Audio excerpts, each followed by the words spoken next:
Yeah, we're live still. Big up to all of the 7 people that's watching right now on COE. Peace to the soccer audience as well. Today we got Bob the Builder in the building, as the title suggests. So I ain't gonna waste no time still. I'm gonna let Bob get straight into it. And big up Akuma as well, working the IT still behind the scenes. But yeah, Bob the Builder, take over.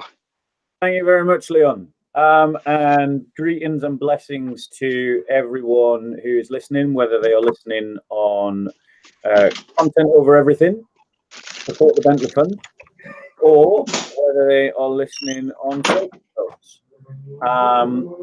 Today we're going to be talking about what has happened in Nigeria.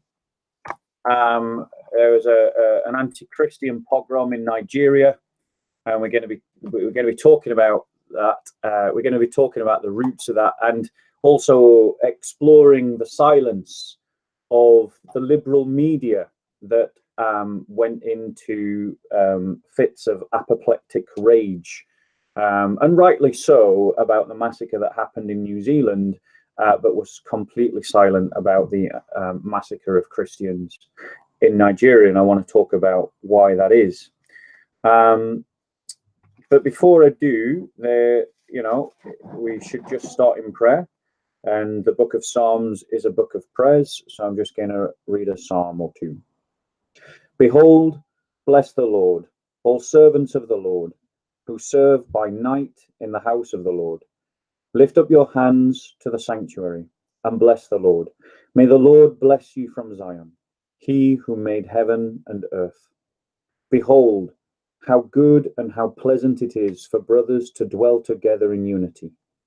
It is like the precious oil upon the head, coming down upon the beard, even Aaron's beard, coming down upon the edge of his robes. It is like the dew of Hermon, coming down upon the mountains of Zion. For there the Lord commanded the blessing, life forever. Thanks be to God. So thanks, Leon, for inviting us over, mate. I want to talk about the 280 Christians that were killed in Nigeria. I just want to read from a Christian news post. So this is a Christian news service that talks about what happened. It was published March 18th, 2019. And it reads as follows. Jos, Nigeria BP. Christian deaths are spiraling in Nigeria as militant Fulani herdsmen and Boko Haram terrorists escalate their attacks, according to reports from religious liberty watchdog groups active there.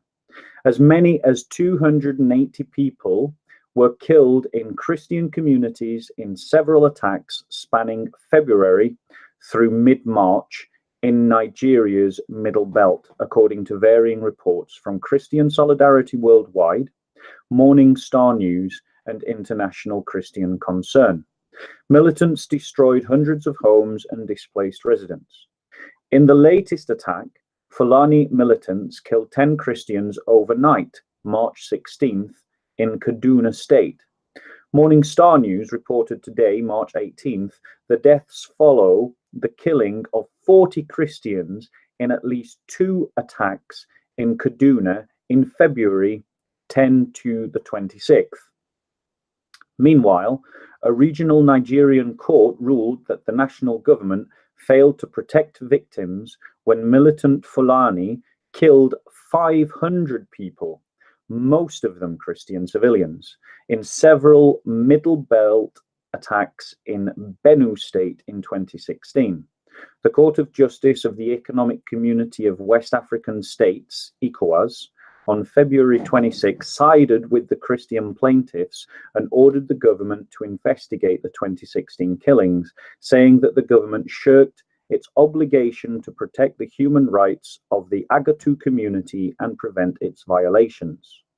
The ECOWAS ordered the government to begin protecting the predominantly Christian communities by deploying adequate security personnel, but the ECOWAS stopped short of awarding plaintiffs 13.87 million requested in monetary damages. Plaintiffs include 11 Christian leaders and the movement against Fulani occupation. Now, the reason why I want to talk about that is because when that horrendous attack happened in New Zealand, and it was horrendous, and it's obviously got to be condemned, that goes without saying, we were subject to days worth of lecturing from the liberal mainstream media about the dangers and the horrors of Islamophobia. Around the same time, as noted in that report that we've just mentioned, Christians of an equal number were butchered, in a greater number, were butchered in two separate Islamist attacks, one under by Boko Haram and one by Fulani militants.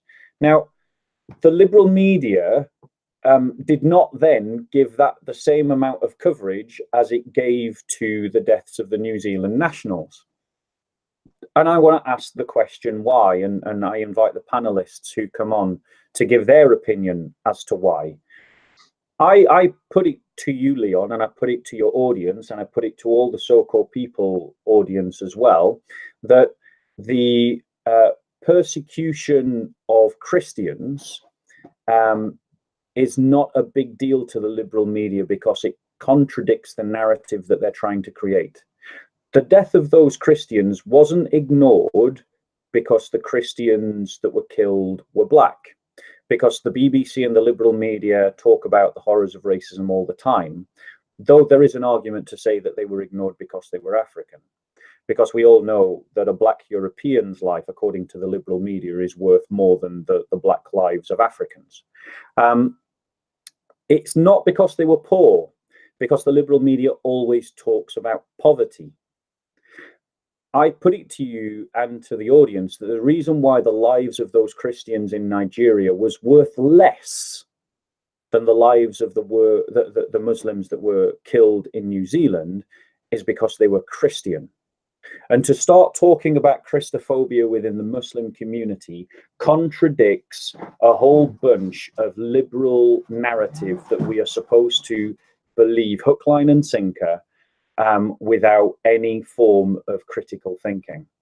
Because the reality is that there is a great deal of Christophobic prejudice amongst many sections, but not all, of the Muslim community.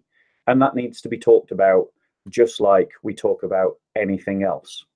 One sec, Bob. I need to put a call out to the Muslim community that want to come on and challenge these claims that Bob's making still, car. I definitely don't want it to seem like it's a one-sided thing, you get me? But yeah, continue on, Bob, do your thing. So, oh wait, just excuse, we're having a bit of a technical fault our side. You clicked on me. Right. If you just want to reset it, it's not going to come back. Do you want to just start our thing again? 1 second, Leon. If you want to invite people in, because we're having a technical fault, just open up our channel again. Yeah. I'm gonna send out the link still. Well, yeah, if any people want the link, send me an email, and I'll make you jump on the thing still. I'm looking for Muslims right now, though. True stories, car. Obviously, Bob's on this. Like, he's on this Christian thing. You get me? Like, trying to say that there's a bias. There's a bias. Anti-Christian from the liberal and any liberals as well. I hear you go. Like, that's one of the questions I wanted to ask as well. Still, the liberal elite. I want to know who the liberal elite are. You get me? And I can't. Why you call it that? You get me? Yeah, so we're just solving a bit of a technical issue. I should never be allowed near a computer is basically the lesson of this. Where's Akuma though? He's supposed to be handling things in the background. He is handling things in the background. User error. Error. That's me. You say, what did Bob do? Spill some water or something? No, we overwrit the our live. You know, we're doing the live stream from our YouTube channel. You know the URL. You overrid that. So because I'm smart like that with computers, you see. Okay. So hopefully we are back live on our I'm gonna channel. try something to solve this problem. I just want to open We saying it. Soko Films shut down, yeah, on your side. Yeah, basically I shut it down because I'm a number. Tell him, don't worry, man. Tell him, don't worry. See, we is live streaming. Everybody come over here to put the Benny fun. Forget Soko Films for a moment. You hear me? I know your audience is biased, man. They don't really mess with me. If me and you put out the same video, they don't really mess with COE like they mess with Soko, you know. All right. But you say when they get baptized, they'll all come over. Yeah, exactly. You know, we're working towards that, Leon. We're working towards that. You know, One day. one day, God willing. God willing. Inshallah. Yeah, inshallah. I've got no problem with inshallah. Arab Christians say inshallah all the time. All the time. You know, so you asked me the question about who is the liberal elite. Yeah. Yeah. Because I definitely always hear you talking about the liberal media and the liberal elite. Yeah, like controlling the world and bare things. Like anytime you mention something that you don't like that's happening in powerful places, Yeah. it's down to the fault of the liberals. Who are the liberals? Right. So the liberal establishment is it's basically that little village of people that are our politicians, our celebrities, the people that control the media, the kind of it's that little group of people. But what are the key characteristics of a liberal, though? Like, why are you giving them the title liberal? Okay, so the key characteristics of the liberal is well, when I say liberal, I have to be more careful because what I really mean is a liberal progressive, Leon, and a liberal progressive is. Do you want? We've lost it. Yeah, sorry, we're sorting out a technical issue still over here. All right, cool, man. Yeah, so the definition of a liberal is one who is following an ideology that is not rooted in history, but rooted upon the construct of the individual. So a liberal progressive will say, you are what you say you are. You know, if you feel it, therefore it is true. If you feel it about yourself, no one can argue with that. Yeah. So Okay. that's the kind of a liberal progressive. They're people that have a narrative that. So hold on. So are the people that call themselves liberal progressives? Is this like is it clearly defined in their ideology? Another stream, yes, on the page. Yeah. Sorry, we're still sorting out stuff back here. Ask the question again, Leo. Okay. 1 second. So the people who, are there people who call themselves liberal progressives, and is this detailed? Is it clearly defined in their ideology? Like is there a manifesto or something where they says, yeah, you are what you say you are, and things of that sort?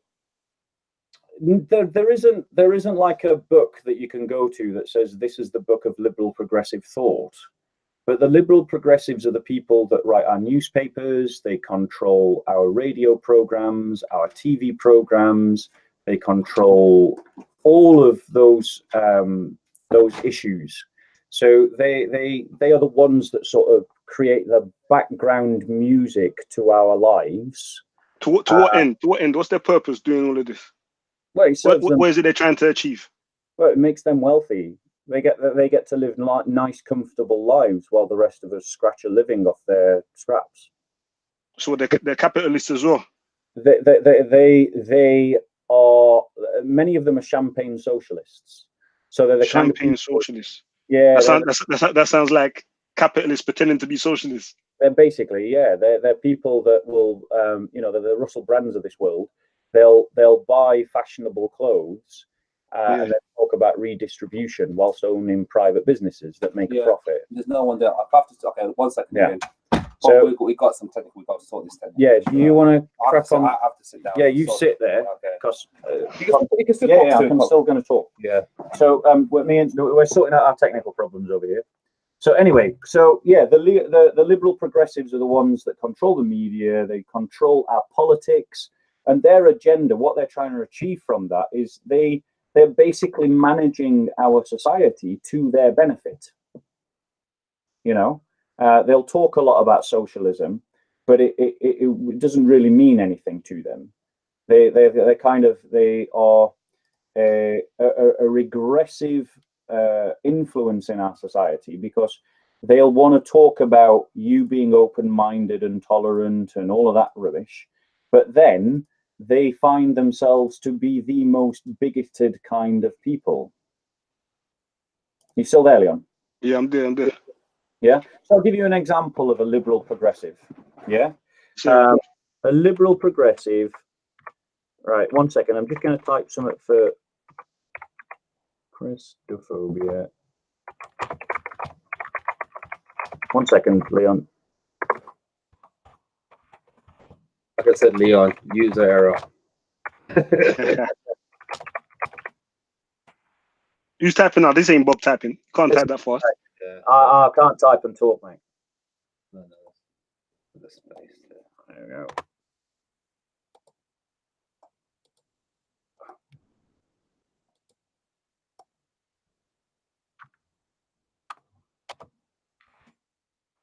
Mr. Procleteji. Yeah. He said he's a liberal progressive. He's rolling on the floor laughing. Yeah, well, bring him on then. I ain't never heard him come on. I think he might be an AI still. That's what I want to talk about as well. Still AI. AI. Eventually we can get around to. Artificial intelligence. Well, yeah, So, and machine learning. So I mean, so in terms of liberal progressive thought, yeah, the reality is that their agenda is harmful to Christians because it hurts their narrative if we start talking about Christophobia within the Islamic community. Yeah, it hurts their we say they show an unfair bias towards Islam. I think that when you look at the very fact that we only have one word called Islamophobia, and yeah, I'll just let a couple of more people. Can you hear me, Moody Khan?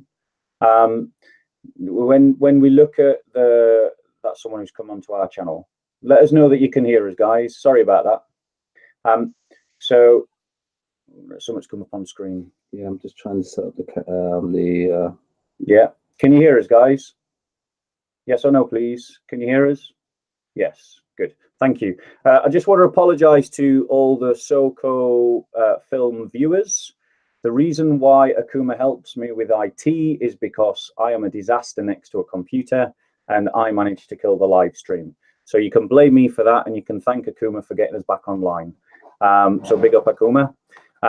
So coming back to it, there is a bias in our society, Leon. Think about it, mate. We have a word. It's called Islamophobia, right? Why do we not have a word like Christophobia? Why is it that Islamophobia is a thing that we talk about in the Western world, but we don't talk about the Christophobia that exists among certain sections of the Islamic community? And if you want an example of what that looks like, look up the plight of Nisa Hussein or of Mo Fiaz or of the countless thousands of the countless thousands of Christians who've converted from Islam and who have to keep their faith secret or have been harassed or attacked by certain sections of the Muslim community in the UK, and we don't talk about it. Can you explain to me why we've got this special term for prejudice against Muslims, but we don't have a term to talk about prejudice against Christians? When you say we, you're talking about mainstream media. Talking about, yeah, society at large. Like, I've got to invent a word that doesn't exist to talk about a problem because the media isn't talking about it. And that's why I would suggest to you, Leon, that the deaths of hundreds of Christians in Nigeria doesn't count for anything. Now, you can put it down to one or two things: they're Christian or they're African. So would you say that the fault lays at Muslims or the liberal? What do you call the liberal progressives? Oh, the fault is definitely at the fault is in two places. One, it's at the fault of it's at the fault of Christians themselves. That's the first place where the fault lies. Why? Because they're not hard enough. I'm just getting something. So we saw earlier. There we go. So no, that's not right. 1 second. Talking about the. There we go. So there's the fault lies at Christians' fault.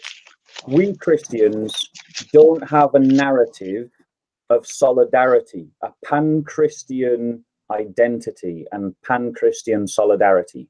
So when a Christian is persecuted, our first response is to say, oh, that's terrible, and we might pray about it, but that's as far as it goes. And that is we went in to pick up arms.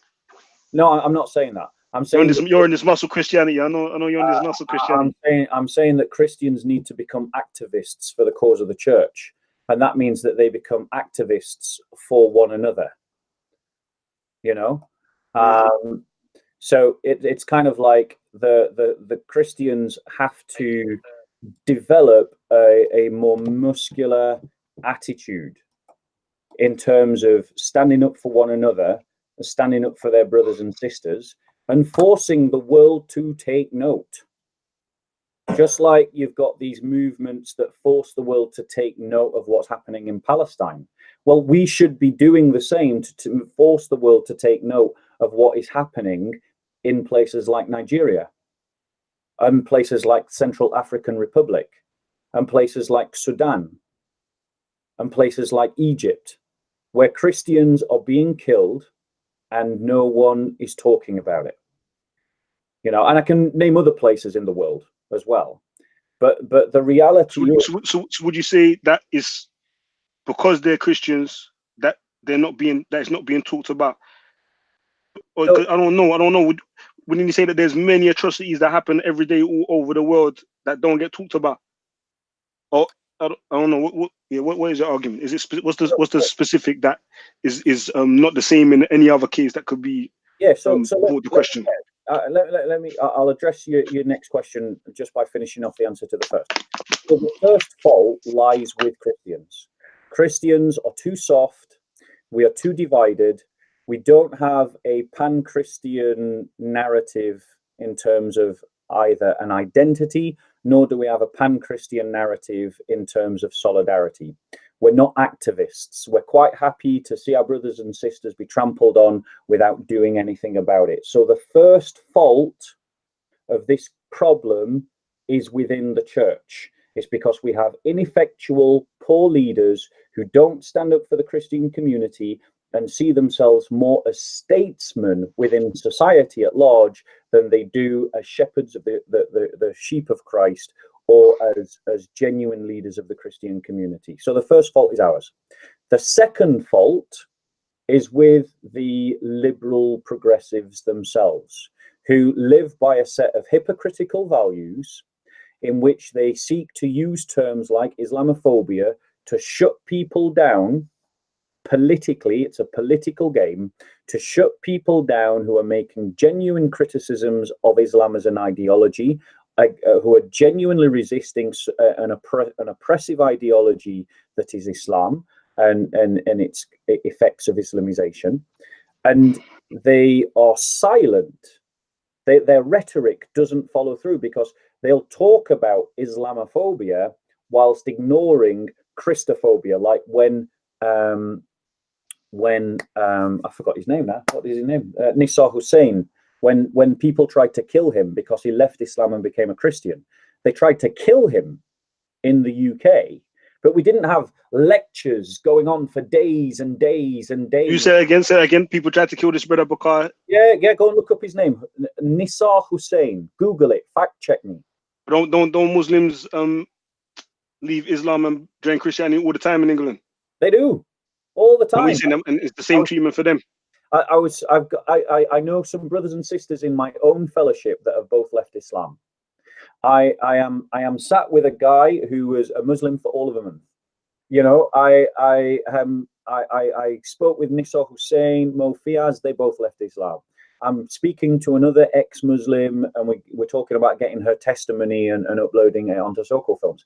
Loads of Muslims are leaving Islam, but why is it you don't hear about it? It's because it's a danger for them to speak out.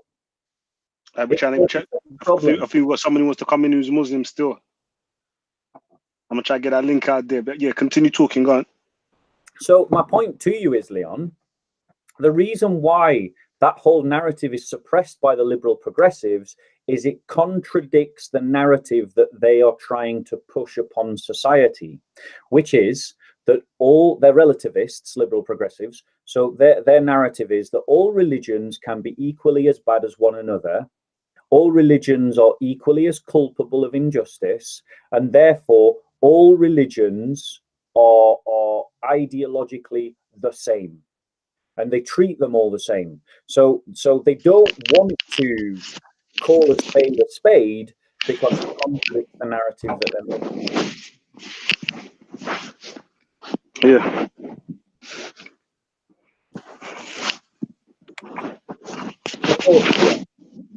Are you doing? Say again. Your thoughts, Leon? My thoughts. Or any more questions? One sec. One sec. All right, we were doing that earlier. I was just sending out the link at the same time, innit? Yeah, I'm typing whilst I'm talking. Yeah. So we say that the liberals are trying to make it look like everybody's equal. Yeah, the liberals don't care about any of our religions. The liberal progressives are the kind of patronizing jerk that they look down on Islam, they look down on Christianity, they look down on Hinduism, they think it's all fables, it's all myths. But because they believe they see identity as not being an historical thing, but something that's just linked to the individual, they therefore interpret the world through that prism. And so they will believe that all religions can equally produce things like ISIS. And so, because all religions can produce ISIS, therefore, we don't want to talk about something that would reinforce a, in quote marks, alt-right narrative that identifies the problems within the Islamic ideology as something peculiar to Islam. But we saying, do they afford that same respect to Christianity? No, they don't.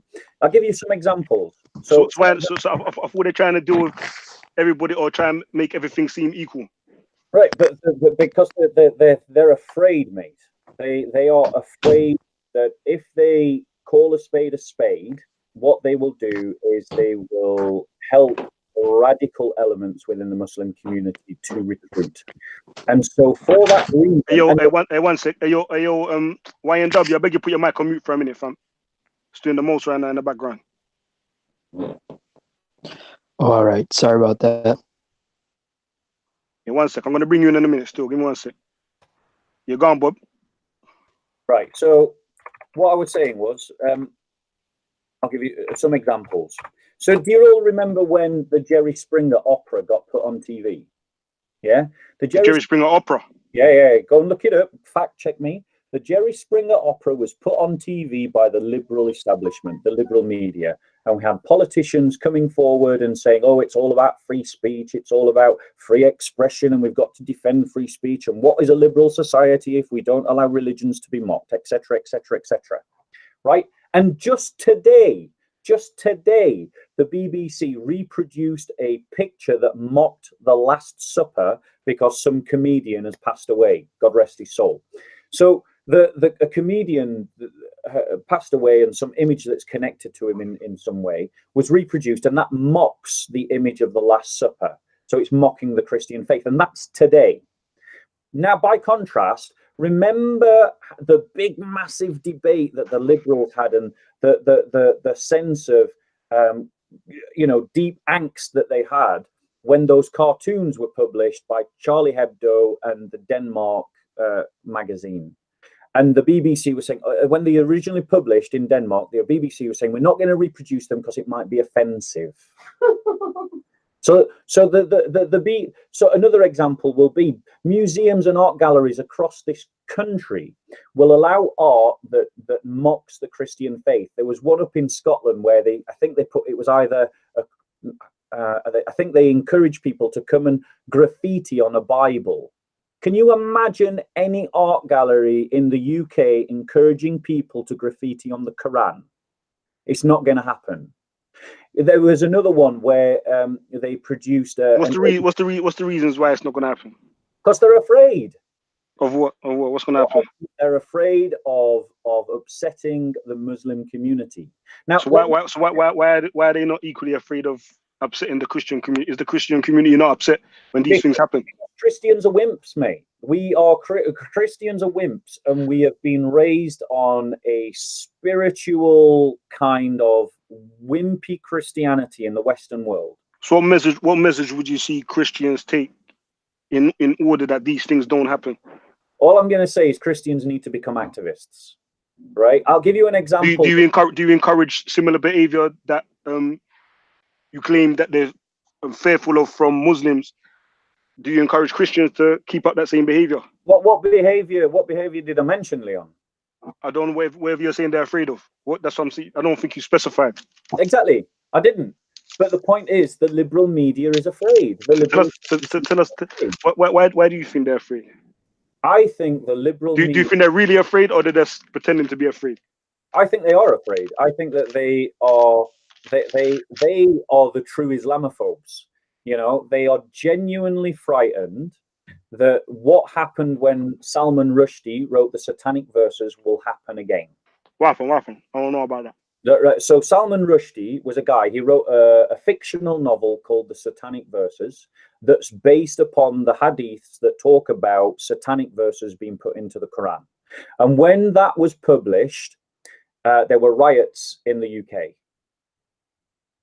And they're frightened of that. But because Christians are wimps, because we don't stand up for our faith is fair game. So would you say that was the Muslim community standing up for their faith? Riot? No, I'm not. But what I am saying is Christians need to do more than just say, "Oh, that's horrible. Let's pray about it." We need to become activists for the cause of the church. But do you have anything specific that you want them to do in order that you believe will achieve those results? I give you an example of something that Christians can do. Yeah. So there was an organization, I forget its name, that when the Jerry Springer opera was made into a theater production that started going around the country, that Christian organization used the blasphemy law that at that time existed and threatened to sue every theater company and every theater stage that put on the Jerry Springer opera. And it managed to get the Jerry Springer opera stopped. So Christians need to be more intelligent about how we do things, about how we stand up for our faith. Another example would be that I believe, though I'm not sure of how factual it is, I have heard that when the Charlie Hebdo magazine there was a time when the Charlie Hebdo magazine produced images and mocking things of Christ. I think there was a Catholic diocese that kept suing them. And eventually Charlie Hebdo stopped for a bit, but I don't think that's happening now. But I'm not sure how factual that is. That's just something that I heard. Yeah, Muslims don't need Christians to stand up for us. We can defend ourselves very well. Thank you very much. I agree. We don't need your help. Stop meddling in African affairs. That's African people's business. Oh, I'm sorry, but you don't speak for Africans, mate. Exactly, bro. I am African. Oh, you don't sound African. Are you from Africa? Yes. Where? Born and raised. Where? East Africa. And you speak for all Africans, do you? Yes. Well, I have a say. I have a say on what goes on in the motherland, unlike you. Yeah, I'm stood next to an African. He says you don't speak for him. I could care less. That's between him and I. If we want to fight it out in the motherland, you have no say in it, white man. You've already done enough pillaging, rape, torture, and torment. Again, you're going to blame the white man for all your problems again. Typical. Listen, if you're a Christian and I'm a Muslim, then of course we're going to fight it out because of ideology. That's in our blood. African tribes have been at war since time immemorial. The fact of the matter is we don't need meddling from foreign individuals with their own ideologies and their own Let him speak, yeah. missions and that which they want to push forth and shove down the African man's throat. They've been doing that for centuries. And these Nigerians that Bobby's talking about were Catholic.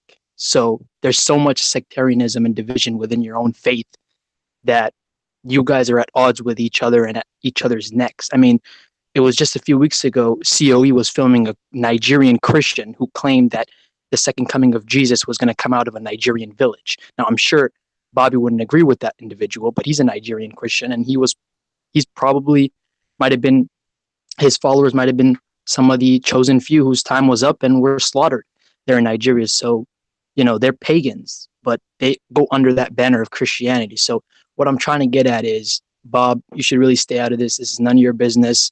Deal with the pedophiles in the Vatican. Deal with the kitty fiddlers. Stop messing with black people's affairs. I'll wait for content. Mind your own business. Yeah. All right, cool.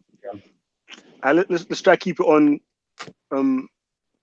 one subject matter at a time. Hey, content over everything. Was there not a Nigerian Christian at the park that was propagating his version of Christianity, would state that the second coming of Jesus would come out of a Nigerian state, southern Nigeria, northern Nigeria? From a bag of videos. What was the video called? I can't remember. But what I'm saying, everybody on the show, just search up Nigerian Christians at Hyde Park. These are the Christians that Bob is so retarded. He wants to defend them, but yet there are odds with him. This is just another way of him getting at African Muslims. YNW, can you hear me? I can hear you, Captain. Yeah, what I'm saying is, man's trying to keep the conversation intellectual, innit? Man ain't trying to start insulting, man. Like, there's no need to call man a retard, innit? Because if a man decides to follow suit and call you a name back, then that's what the show's gonna become. You get me, man, that's insulting each other. I want to get to the facts of whatever matter man's talking about, innit, and state and prove that, innit, and refute man's argument intellectually, innit. So why did Bob have a coon in the background? That's what I want to know. And this is what I'm talking about, fam. You're just doing the same thing. Fam, this no, Leon, seriously, there's a guy in the background that's, in his corner. They're trying to tag team. Bob can't speak for himself. He can't stand on his own 2 feet when it comes to African politics. Because guess what? He's a white man. I pause a minute. Pause a minute. I beg you, pause. Akuma, chisel for a minute. One sec. Yo, fam. Here's our man's running a show. It's not just all over the place. Just pick up, like, going off with emotion. You feel like you want to address this topic and that topic and this issue and that issue. We're trying to deal with it issue by issue, innit? Like, our man's trying to be productive and conclude on certain topics, innit? So man don't have to keep on treading all over the place. We don't know what the show's about. It ain't just a random thing, innit? So less of that, man. Like, it's not personal either, innit? Not at all. So I ain't trying to go into people's character. It's just arguments man's trying to deal with right now. You get me?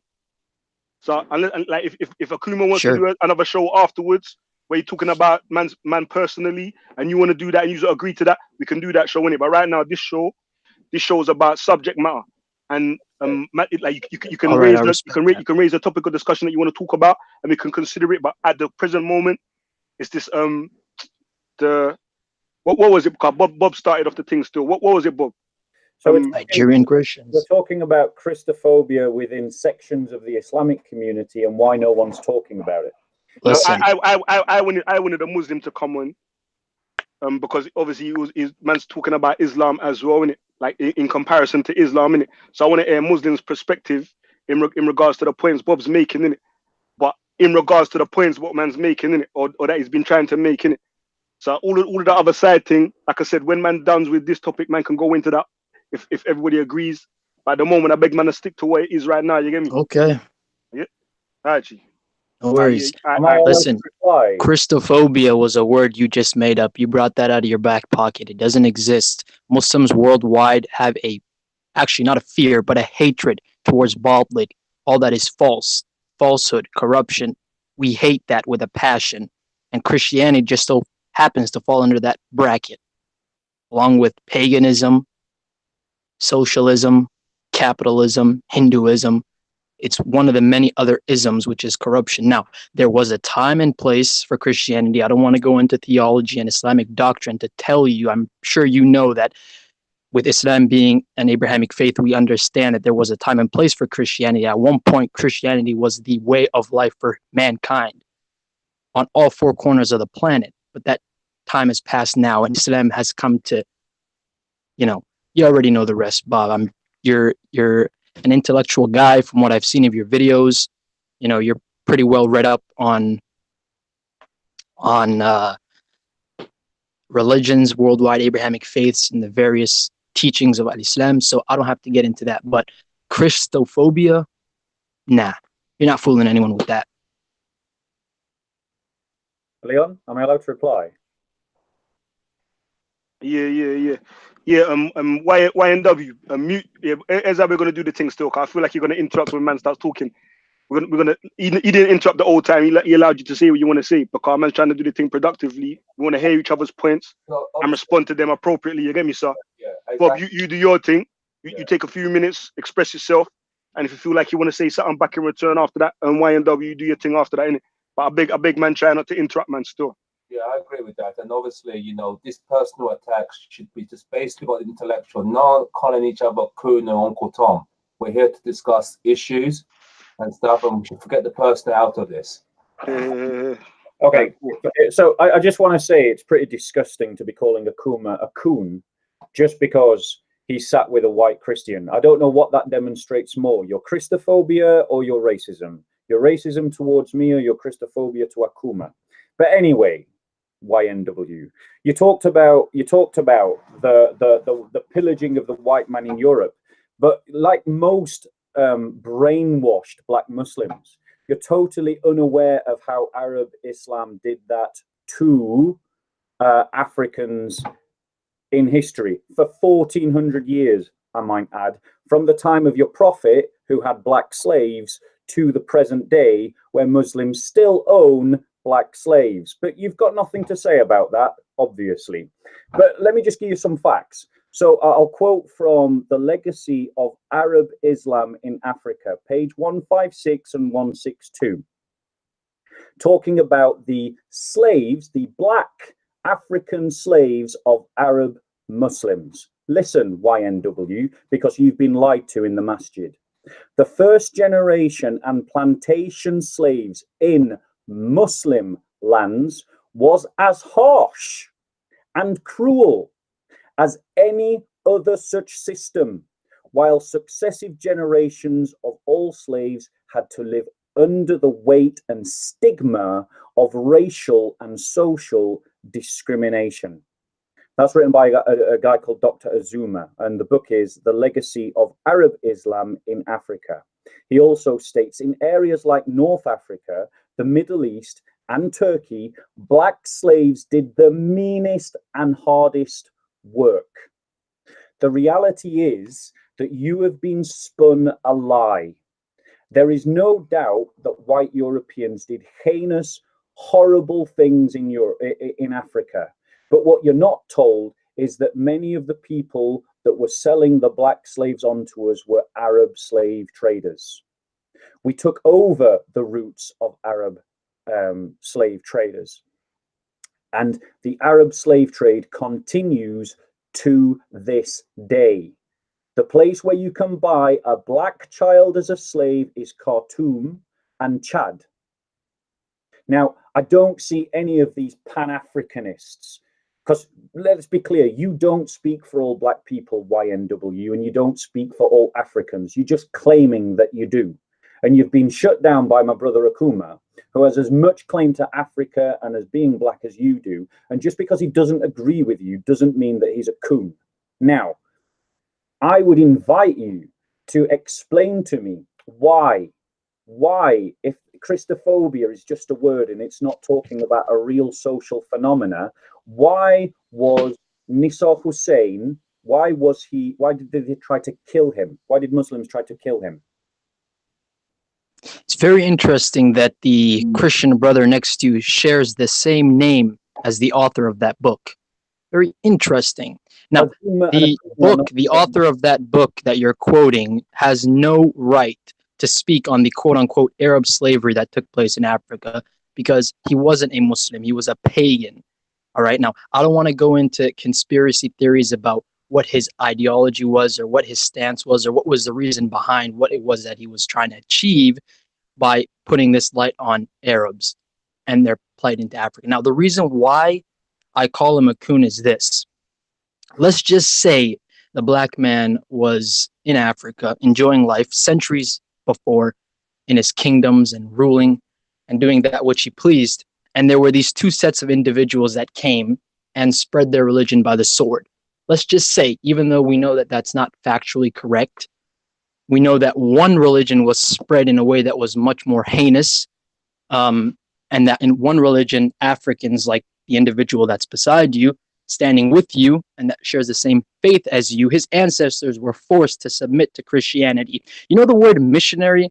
It's quite a vulgar term that actually it's used in a lot of deep websites, pornography, as well as a sexual position. It stems from Christian missionaries going to African countries and raping young girls, as they brainwash the elders of the village into accepting Christianity. They take the women into the bush and rape them in a sexual position known as today missionary. So that's just some food for thought to just let you understand the brevity of the atrocities and the human rights violations that the Christian missionaries were committing hundreds of years ago.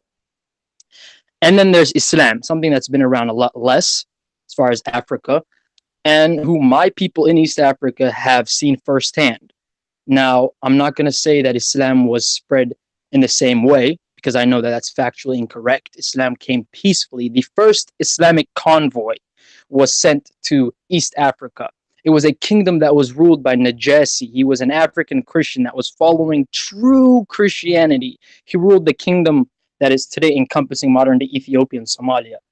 And my ancestors were following true Christianity, the true Injil, a monotheistic faith, unlike the brainwashed, diluted, fake Christianity that Bobby here follows. And this Christian, the king, Najasi, he knew that in his scripture, it was mentioning that a prophet would be born, an illiterate man would be born and come out from the deserts of Arabia. This was something that was talked about in his Injil. You're not going to find that in the KJV, the New Testament, because they've all been swapped and swapped and changed and flipped and used and contorted, and just they've been changed so much to the point where you can't even differentiate what's true, what's false. Every second letter is corruption. There might be some truth in it, but it's definitely not like the Injil that Najasi, the honorable king at the time, was following.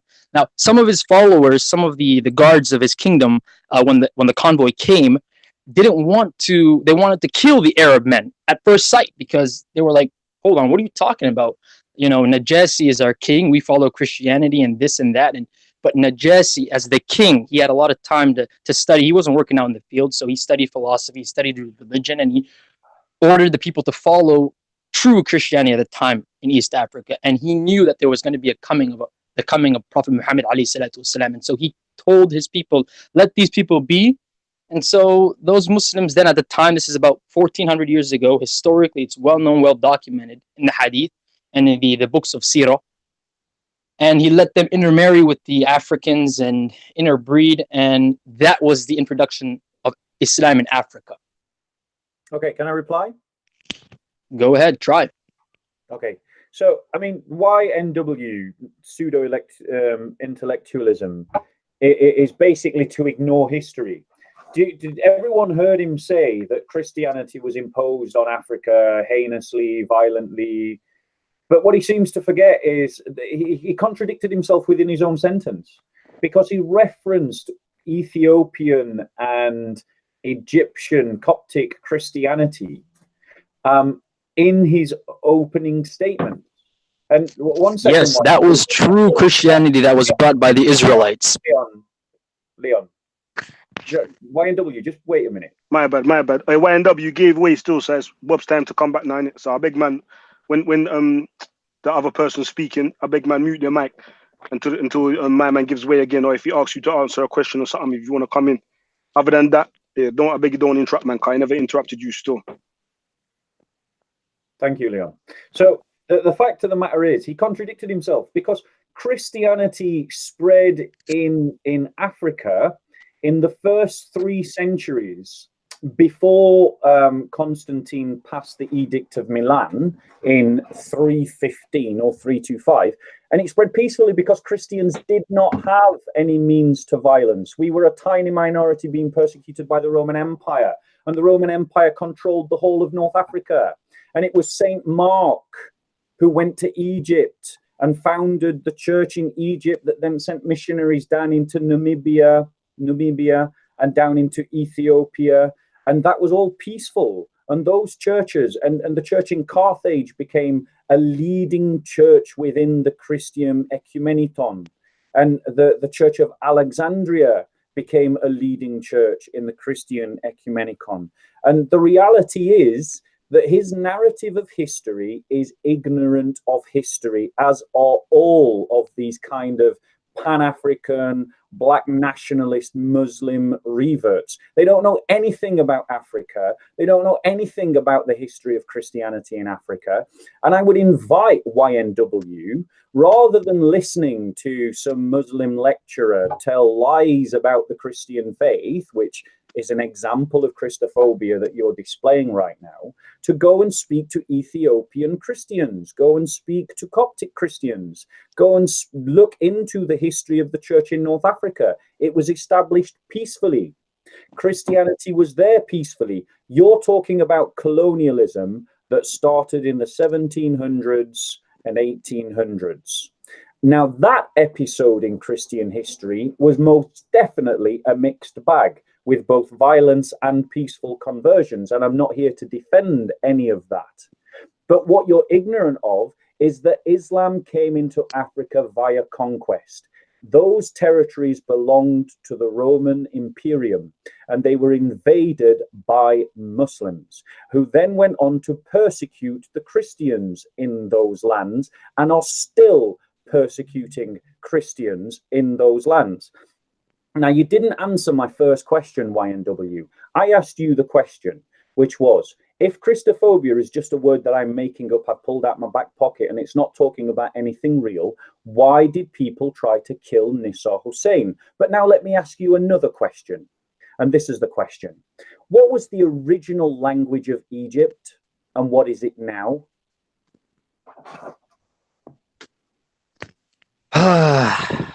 Who's Nisar Hussein? You'd have to educate me on that first before I give my synopsis. I have a very rough idea about who he is. Exactly. Are you inviting me to speak? Go ahead. Yeah. Who is Nisar Hussein? Can't answer a question if I don't know who you're talking about. So Nissa Hussein, you can Google him now. Just Google Nissa Hussein, Christian, attempted murder in Bradford. I'm sure you'll get plenty.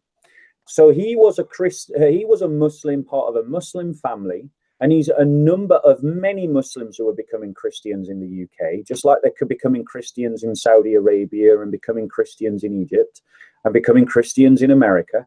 And what happened was he was harassed by the Muslim community, by members of the Muslim community. Let's not say all, because I want to be clear, it wasn't all. He was harassed by members of the Muslim community because he became a Christian, and it was harassment that went on for years, and it culminated in an attempt to kill him.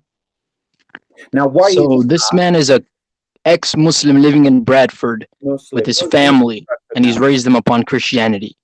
He's become Christian in a community where his people are the majority. How exactly did he think that was a good idea? That was going to be good for his family's safety? How? In what world? So you think that he sticks out like a sore thumb? So you think so? What you're saying is you seem to be apologizing for the harassment and attempt. No, I'm not. Listen, whoever sent death threats upon this individual, or attacked him, or threaten him over the internet is completely in the wrong. They're fools, they're buffoons, and they should be dealt with according to British law. What I am saying is he better not step foot back in Pakistan. The apostasy laws in Al-Islam are clear cut. When one leaves the fold of Al-Islam, go on. He must flee to be protected by you people, but he has no position to come back to marry our women, to use our infrastructure, to drive on our roads, to do anything in an Islamic country. It's clear cut. It's in the law. It's the same reason why a woman can't walk out completely bare-breasted naked down in Trafalgar Square in England. That is in the Constitution set by the Queen. So you can't break the law. Sorry, man. You got to be a law-abiding citizen even in Pakistan. Can I reply? Can I reply? Reply to what? I literally just told you that you're advocating for him to break the law. Right, thank you. So let's be clear. What we've just witnessed is a Muslim trying to defend the Christophobia of Sharia, and you all heard it from his own lips. So this is a real thing. He has just basically said that this Nisa Hussein should go to Pakistan because he doesn't have the right to use their infrastructure, which actually is incidentally wrong according to Islamic law, but never mind. But the reality No, is, not freely. He's not equal to the Muslims who are bearing the fruits of the other Muslims' labor. No, he's a visitor. He can be a guest. Only interrupt if man gives way, fam. When man starts reading off their thing, then man have to pause, fam, and let man talk in it. You might hear stuff you don't like, but unless man Is tells he you, literally? This guy is trying to explain to me Islamic jurisprudence. Yo, How fam, does that make any sense? Yo, fam, control your emotions, man. What you doing, man? When man's talking, man can't talk at the same time, fam. You crazy? That don't make no sense, fam. Otherwise, man just gonna be talking over each other. This ain't a shouting match, fam. True stories. When you was talking, Bob weren't interrupting you unless you told him to come in and answer something, fam. When he talks, you have to show him that same respect. Otherwise, it don't make sense, blood. I ain't trying to boot man out either. You get me, sir? I beg man, show him respect that he's showing you, and wait for him to either invite you to talk or finish speaking before you respond in it. I beg you, fam.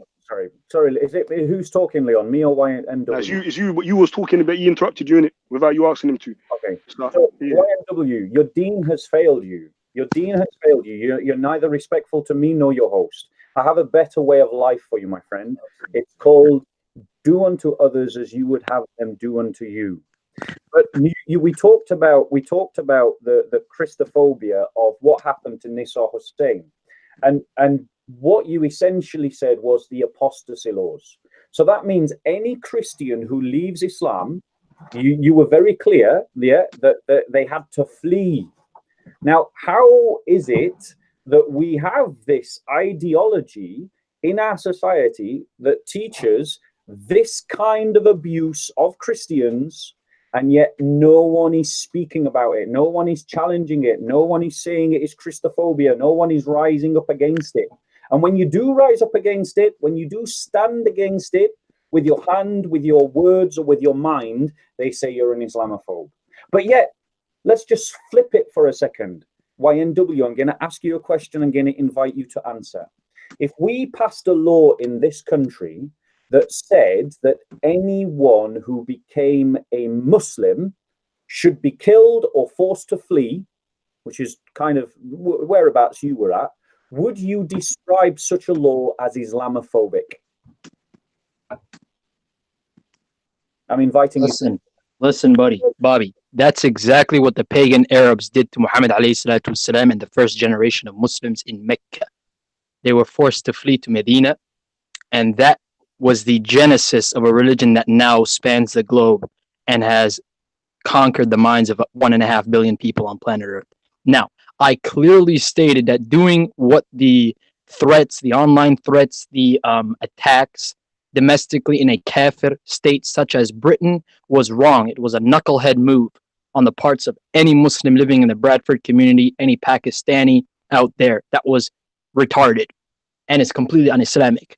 What I said was he must respect the Pakistani law. Remember, Pakistan is the only country in the world that was created on the back of Tawheed, on the back of the Shahada, on the back of La ilaha illallah Muhammadur Rasulullah. And that is the foundation. Our foundation isn't, or sorry, I'm not a Pakistani, but they are my brothers, so. But their foundation, they weren't built on the backs of God Save the Queen. They weren't built off the backs of, drinking liquor, going to the pub. No, that state was built on clear-cut monotheism, and all the laws that came up afterwards were from the Quran and Sunnah. So he must respect that. That's clearly what I said. Now, for you to come out and say you have a better life than me, I'm going to request that you stop bringing up these quotes from Greek philosophers like do unto others and refer solely to your corrupt Bible. That's all I request. Am I allowed to reply? My turn? Yeah, okay. So, bro, firstly, you're demonstrating yourself to be a truly ignorant man. I literally quoted the Bible to you, and you're saying that it's Greek philosophy. You honestly need an education. You need an education in the history of the church, because you will see that it was in Africa long before Islam and it arrived there peacefully. Go and look up the history of the Coptic and Ethiopian churches. Go and look up Carthage. Go and look up St. Augustine.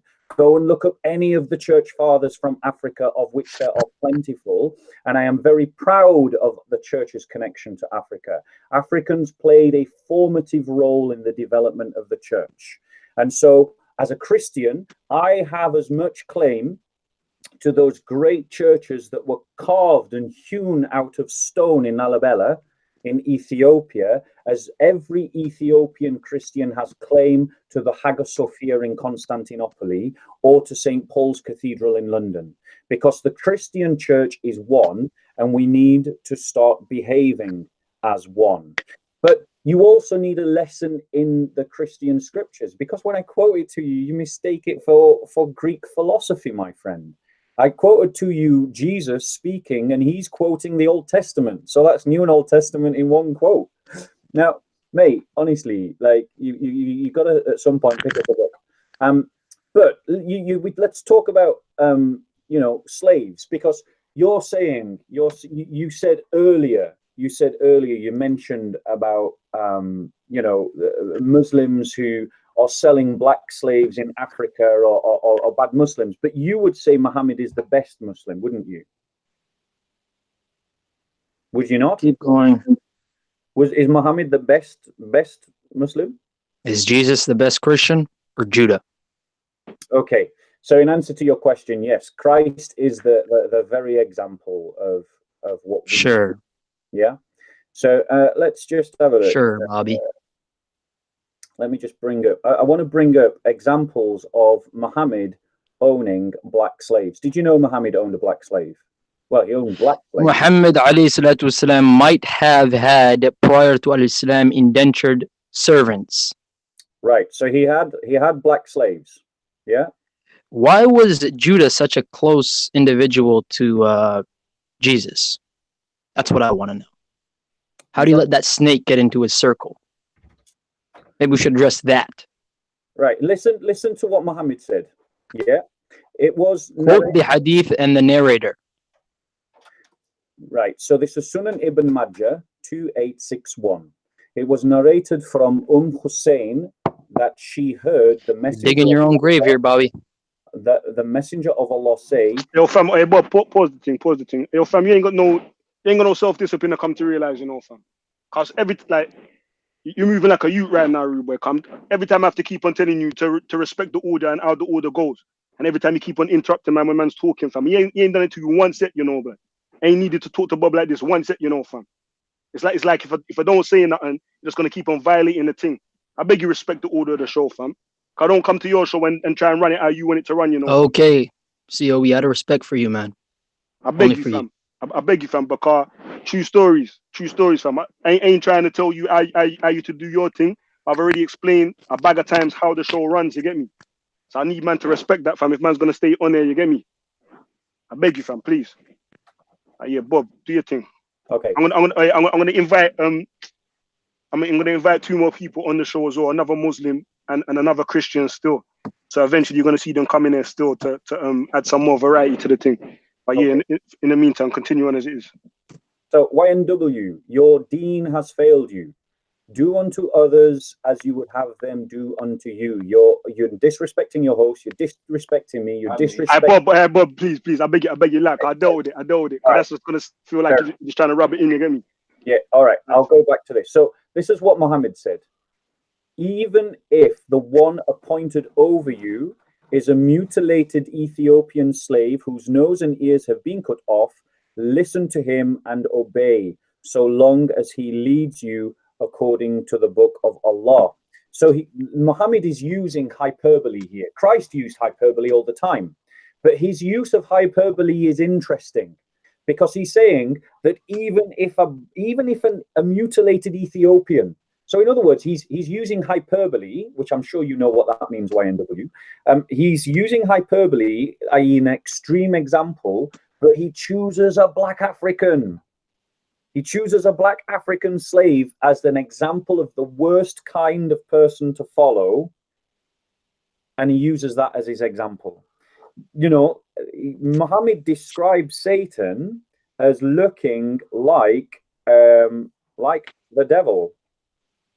I'll give you another example. Sure, let's have a just look. Right, 1 second. I'll have to find my sources. 1 moment. But my point to you is that, you know, you've bought into this rhetoric that Christianity is some white man's religion. That is a lie. You've bought into some rhetoric that Christianity was imposed upon Africa by white people. Whilst there is some truth in that, it is still a lie.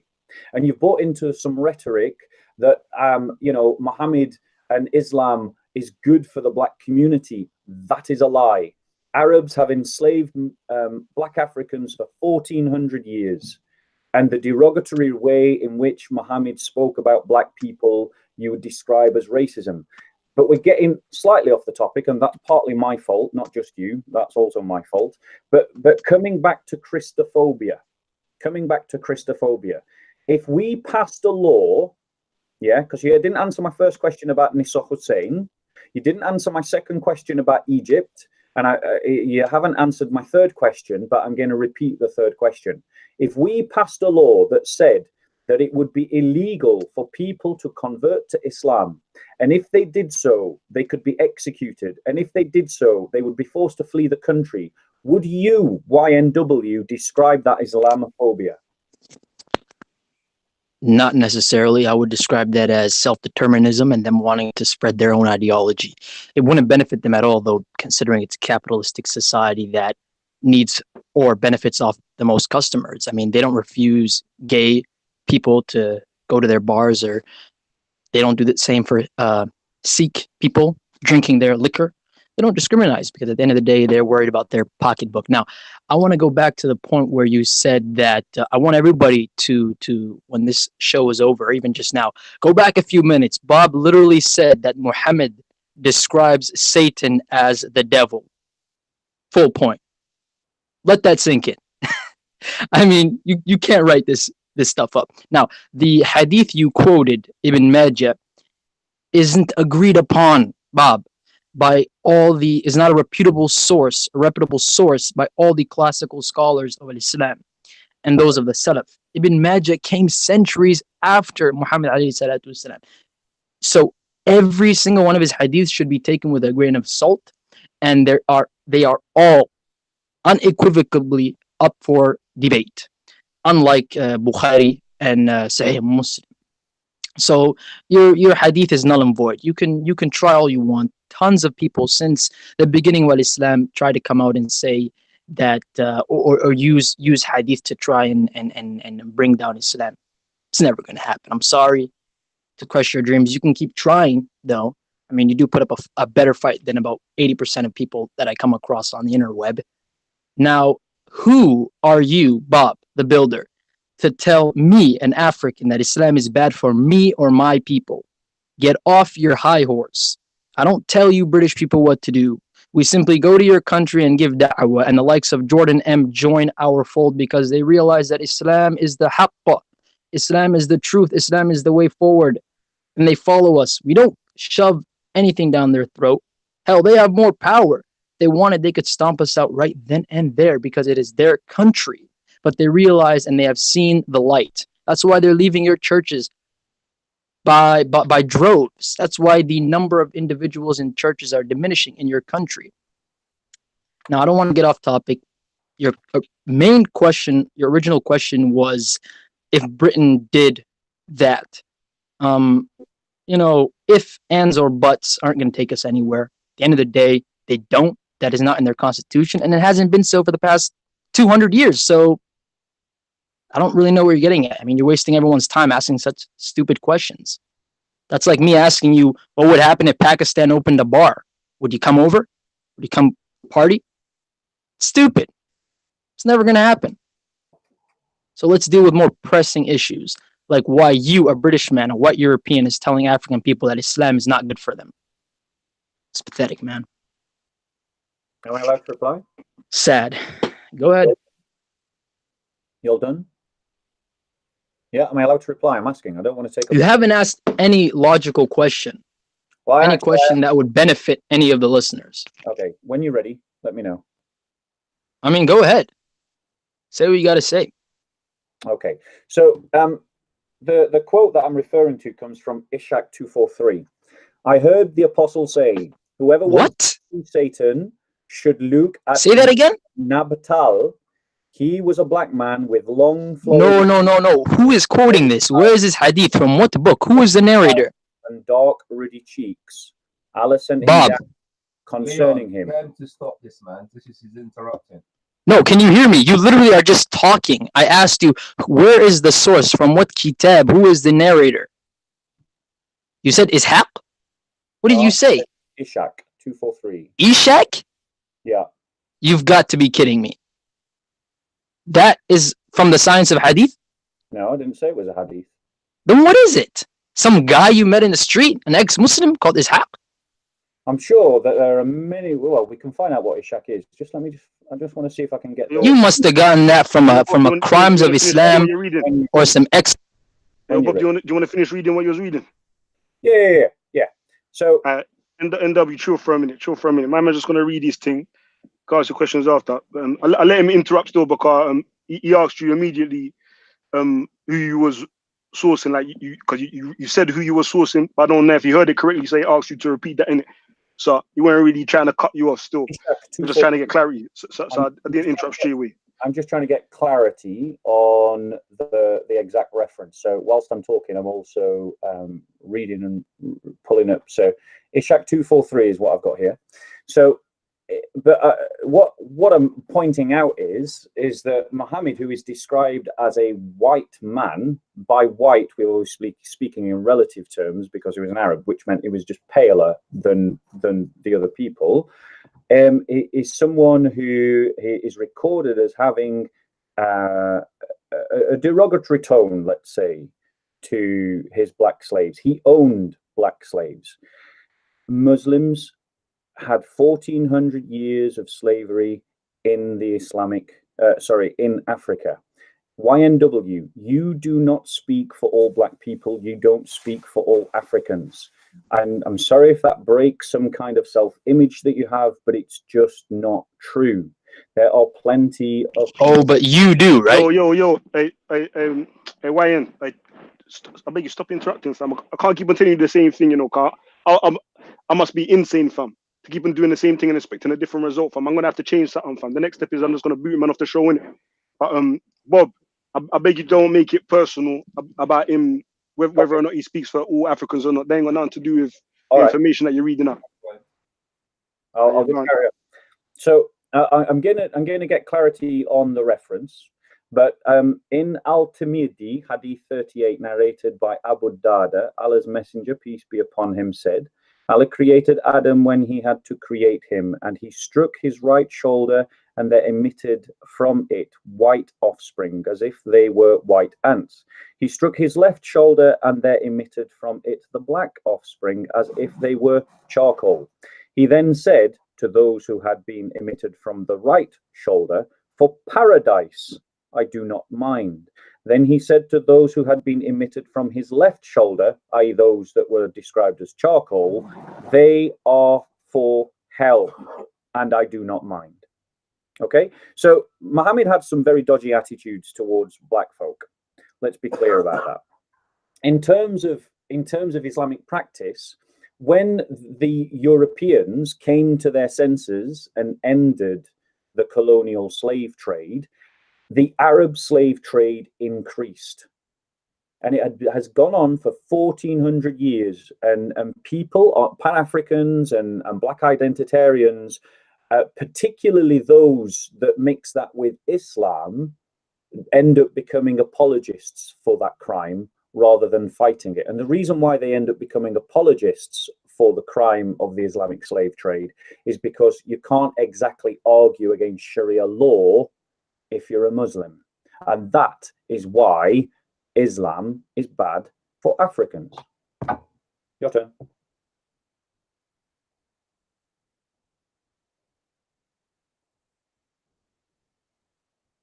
YNW, come in, fam.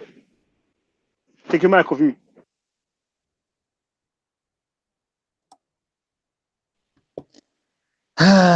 Okay, listen to me very carefully, all right? We need to get a black person on this panel, on this show, an African Nigerian or something, because I can't talk sense to this European man. It's quite pathetic. It's shameful. It's sad, the state in 2019 that we have a black man trying to defend the rights of his own people. Why on earth would there be, you know, a Muslim majority in several of the most prominent African nations with their heads of state following strict accordance to Islam? Why would that be the case if they weren't looking out for the best interests of their own people? Why would the richest man in the history of mankind, he wasn't a white man, it's not Jeff Bezos, it's not Bill Gates, it's actually a gentleman from antiquity by the name of Mansa Musa, and he was an African, Gambian, or Ghanaian, I'm not exactly sure, but a West African Muslim.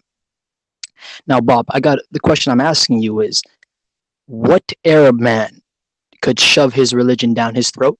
Please answer me that. What man could tell the richest man in the history of humanity, and of course, at that time, he was also the richest man on the face of the earth, who could have told him, take our way of life and have your great-grandchildren follow it, and have all your people follow it and subject their will onto him, when he was not only the richest in his village or his nation or his continent, but in the entire world? Who could have told him that? Except for Allah subhanahu wa ta'ala, and him having that light shown to him, and him being guided onto the straight path. Listen, Bob, you're a very intelligent guy. We've been talking for about 20 minutes now, and I can tell you're very intelligent. You know that a lot of the Bible is written, I don't want to say allegory, but it's poetic. Black is symbolic. Why do you Christians wear all black to funerals? You're not saying that you guys want to be black or anything. It's a sad occasion and it's grim. It's you don't want to wear bright colors. That's what's being signified in the pseudo hadith that you're bringing up.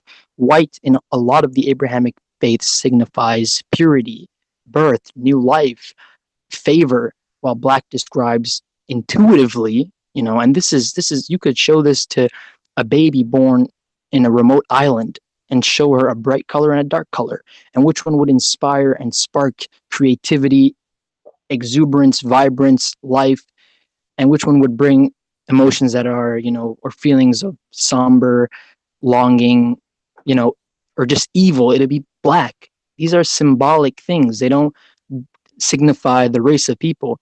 And this is clear because, of course, there are people on this earth who are neither black nor white. So what are they? Of course, they are their own color. There are red-skinned people. There are yellow-skinned people. There are brown people. There are extremely, extremely fair-skinned people. Not everyone is black like an African or white like a European. There's in between. And those people, their quote-unquote colors aren't mentioned. That's because people don't go by those colors, right? Frankly, those are colors that your ancestors brought on to the world and tried to call, people like Leon black as opposed to an African, and people like me black as opposed to African, and people like you white as opposed to British, and trying to put everybody into these rigid peg holes where they have to, follow your way or the highway. People used to go by their tribe, by their paternal name. So to say that black in Islam is anything bad is wrong. Well, the Prophet Muhammad ﷺ says that what you mentioned in that hadith, he's not talking about the Abyssinian man being the worst of creation. He's saying that to individuals who have been living on earth for about 30 years, these are fully grown men who are in their first year in Islam as a new religion on earth, right? That have been born and raised in pagan Arabia. And he's telling them, listen, in a society that is akin to the Deep South in America, in the 1900s, right? That's how segregated and how much racism and hasabiyya that there was at the time, and it was rampant in the society. So he was trying to tell them, you're see, this is how deluded you are. You're trying to come on the show and trying to tell your viewers, your Christian followers, that look, this is a hadith that shows how clearly racist the Prophet Muhammad ﷺ. No, That's not that he was racist. In fact, he was trying to show and bring out the cultural imbalances and show them that, hey, listen, even if what you think is the worst of creation, oh new Muslim in Arabia, if he tells you to do something like I am now as an African brother, I can say something from the Sharia. No Arab man can tell me that I'm wrong as long as I bring it not from my ass, but from the Quran and Sunnah. As long as I back it up with evidence and that it came from the Most High, you can look past my color. You can look past the fact that I might have coarse hair or that I might be dark like charcoal. It doesn't matter. So, may I reply? Yes. Okay. Hey, yo, Bob. After this reply, I don't know. I want to like I said, I had some questions that I wanted to ask you. You know, Sure, so mate. I want to change up the Topic. topic afterwards. Still, All yeah. right. So Yeah. I'm gonna let both of you like do a little summary thing. You get me? So my closing statements will just be to present some more proofs of the fact, because I pointed out, if you remember earlier in the conversation, I pointed out that the Arab slave trade outlasted the European slave trade. And YNW is trying to argue that, European slave trade, European Christianity, bad, and ignores 1400 years of Arab slave trading in Africa. And he says, that might be a misapplication of Sharia. But so therefore, we just have to look at what Muhammad did. So I'll give him an example. Sahih Muslim 10:3901. Jabir, Allah be pleased with him, reported, there came a slave and pledged allegiance to Allah's apostle, may peace be upon him. On migration, he, the Holy Prophet, did not know that he was a slave. Then there came his master and demanded him back, whereupon Allah's apostle, may peace be upon him, said, sell him to me. And he bought him for 2 black slaves. So in other words, in Muhammad's economy, the life of 1 Arab slave is worth that of 2 black slaves. And he did not afterwards take allegiance from anyone until he had asked him whether he was a slave. Now, lots of Muslims, and I'm sure YNW might be one of them, have been led, particularly black Muslims, have been led to believe that Muhammad was all about emancipation. But Sahih al-Bukhari, volume 3, book 41, number 598, contradicts this narrative, narrated by Jabir. A man manumitted, that means, for those that don't know, freed. So we'll just put that word in there. A man freed a slave, and he had no other property than that. So the Prophet cancelled the manumission. So we'll repeat that with the change of word. So the Prophet cancelled the freeing of the slave and sold the slave for him. So Muhammad sees that this guy that has freed a slave doesn't have any property, and he thinks, poor guy's got nothing. I know what. We'll have that slave back, and then we'll sell him, and we'll give him the funds to this guy that's got nothing. And this is supposed to be the great emancipist. Rubbish. Utter rubbish. By contrast, Christians were fighting against the slave trade from the 1st century of our faith. And by the 4th and 5th centuries, slavery had all but died in the Roman Empire. And that is well before William Wilberforce, and it is well before the colonial slave trade. YNW, you need to go away and read your history. Now, we were talking about Christophobia, and this is really my final statement on it. Rather than engaging with the fact that there is deep-rooted prejudice against Christians in certain sections of the Muslim community, as I would suggest has been demonstrated by YNW, rather than say, actually, we need to do some speaking against ourselves, as the Quran instructs them, rather than thinking, how can we make the Ummah better by tackling the prejudice that we have against Christians, YNW has just come on here and said, well, that's the Sharia. So I challenge all of you, my brothers and sisters, all you Christians who are watching this show, that you need to find your voice. Because if you don't speak up, people like YNW will. Go ahead, yes. Address only the Christian crowd. No honorable Muslim would take any advice that you give unto them.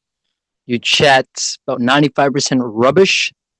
Every Muslim here must know, Allah subhanahu wa ta'ala's sharia is heaven sent unto us on this earth. We're only here for a maximum of 100 years. 100 years from now, all of us on this panel, all the viewers will be gone. Do not take democracy. Do not take Christian law over the divine law of Sharia. Bobby Brown, buddy, the builder, you still haven't gotten off your high horse. You're in no position to tackle the affairs, the deep, deep, deep rooted issues, problems that take place within African countries that are very corrupt. African politics, you have no say.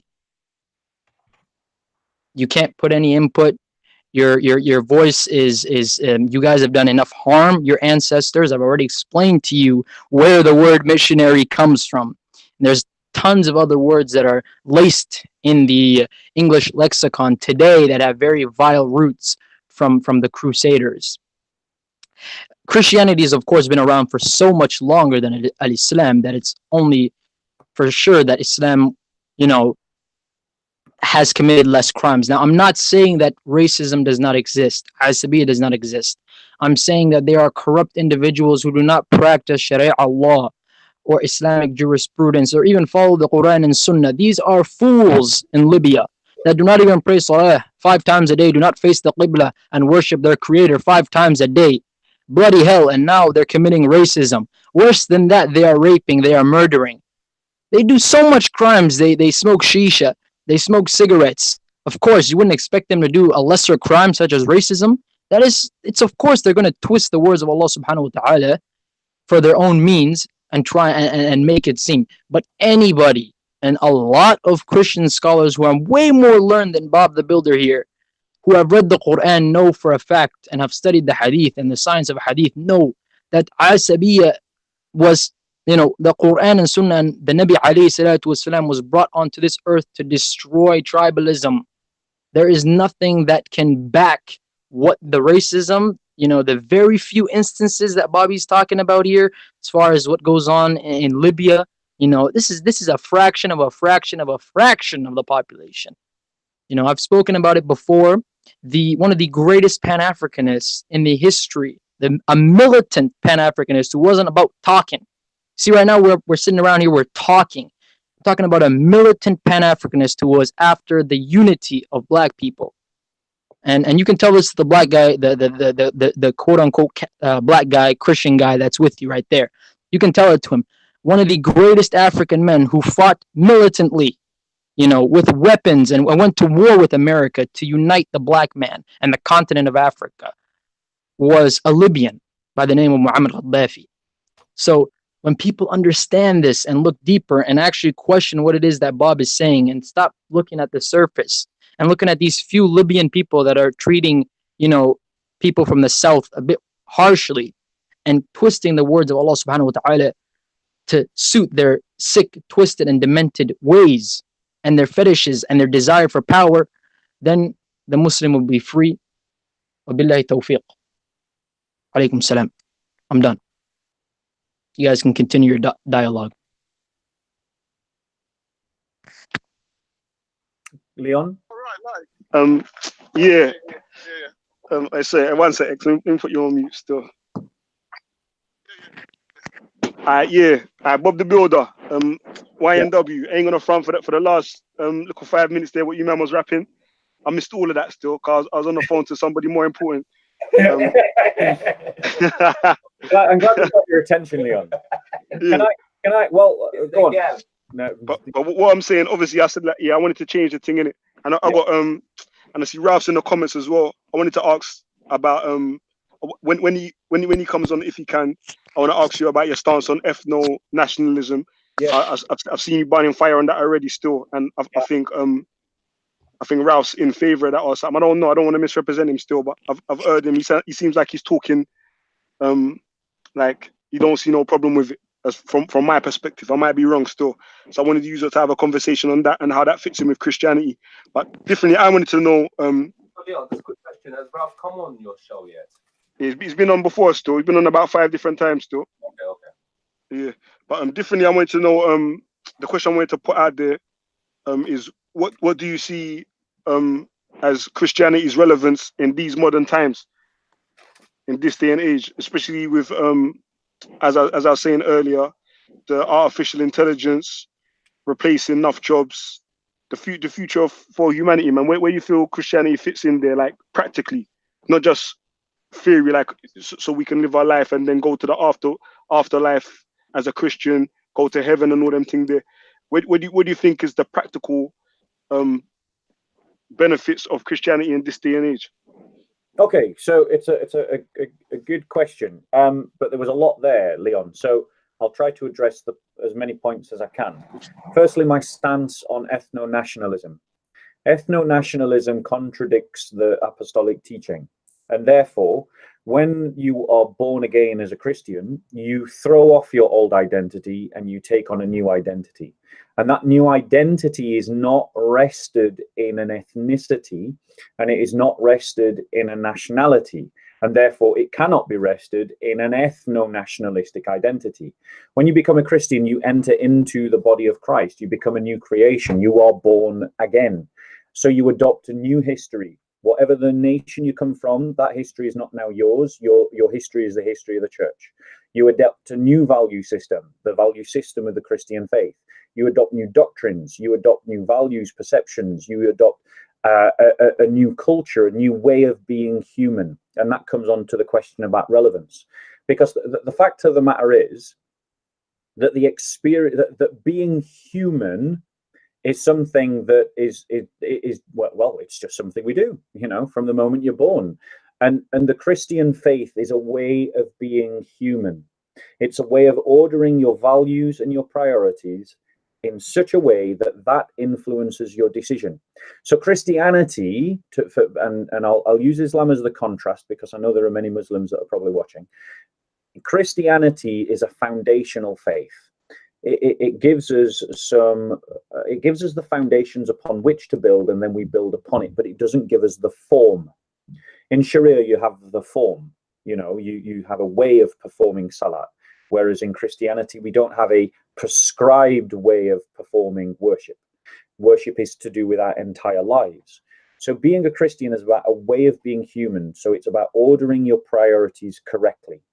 It's about having the right narrative, that you understand your life and you understand your place in the world and you understand how to live that life. But that might be lived differently from Christian to Christian. And we come together in fellowships to work at that, to try and keep one another on track, sort of resetting ourselves towards the telos, the North Star. And when we organize our values properly, so that we're being motivated from love and hope and faith and charity and chastity and from a sense of justice, you know, from these kind of Christian virtues. And if you want an example of that, look at James 2. We create a different kind of community, a different kind of way of being human, and that has produced historically. So to look at practical examples of what that produces, it produced, for example, the Emancipation Act that freed slaves right across the Christian world, something that has precedence all the way through Christian history. So an example to that would be, for example, you know, in terms of fighting slavery, Saint Ovidius, go and look him up, freed 5,000 slaves. Saint Melania freed 8,000 slaves. Saint Chromomatthias freed 1,400 slaves, and these are all in Roman times. This isn't after William Wilberforce. This is back at the time of Caesar Augustus and Adrian and Diocletian and all of these Roman emperors. So it produces fruit. The reason why we have the welfare state that we do today is because Christians argued for a more just society. The reason why Christians are leading the fight against modern forms of slavery today is because our faith teaches to. So if you organize your values and your priorities correctly, and then you organize your fellowship correctly, it will create an effect in society that is like yeast within the bread. It leavens the whole, it raises society. And you look at European civilization and Armenian civilization and Ethiopian civilization, they were producing great acts of beauty and culture in a world that was in many ways broken. It's not an accident that the Ethiopians were the one civilization in Africa that successfully resisted colonialism. It's because they were the most advanced of all the civilizations that were fighting against colonialism in sub-Saharan Africa. And that is because Christianity values education, it values family, it values pursuing the truth wherever it leads you, it values solidarity and justice, it values being motivated by love and not narratives of bitterness and revenge, which permeate too much of the sort of Pan-African, Pan-Black, particularly Pan-Black, Pan-African Muslim identities that are narratives of bitterness that only chew up the person and lead them down the wrong roads. And its practical use is that it has an ability to heal society. It has ability to heal communities, to make individuals better. And human nature is always twisted. It is always moving towards the self. The Christian faith redirects it and reorders our sense of values onto other things that are not self-serving, but serving to God first and serving to our brothers and sisters. Now, you mentioned something about technology taking jobs. Is that correct, Leon? Did I hear that correct? Leon? Did I hear that correct? I think Leon might have walked away from the screen a minute, or he's sorting something out. He's adding people. Yeah, but I think it was to do with AI. Yeah, so in terms of artificial intelligence. Yeah, sorry, hey, Bob, what was that question again? Ask me that again. So I was answering some of your questions as I remembered, but I wasn't sure. I'm going to watch back the show and listen to the answers still, but yeah, go on. Yeah, so did you mention about AI and taking jobs and things like that? Yeah. Right. A lot of the jobs that we got right now, they're developing robots that are able to do them for it, like self-driving cars. So a lot of the car industry jobs, like trucking and all those things, that'll get replaced. I see robots in factories moving boxes around and all those things, self-checkouts, stuff like that. You get me? So yeah. Yeah. So in terms of that falls under the Christian concern for the poor. And so, for example, like I would encourage, just as an example, like Christians shouldn't be going and using the self-checkouts, like, because every time you use the self-checkout, it's easier for a supermarket not to employ a person.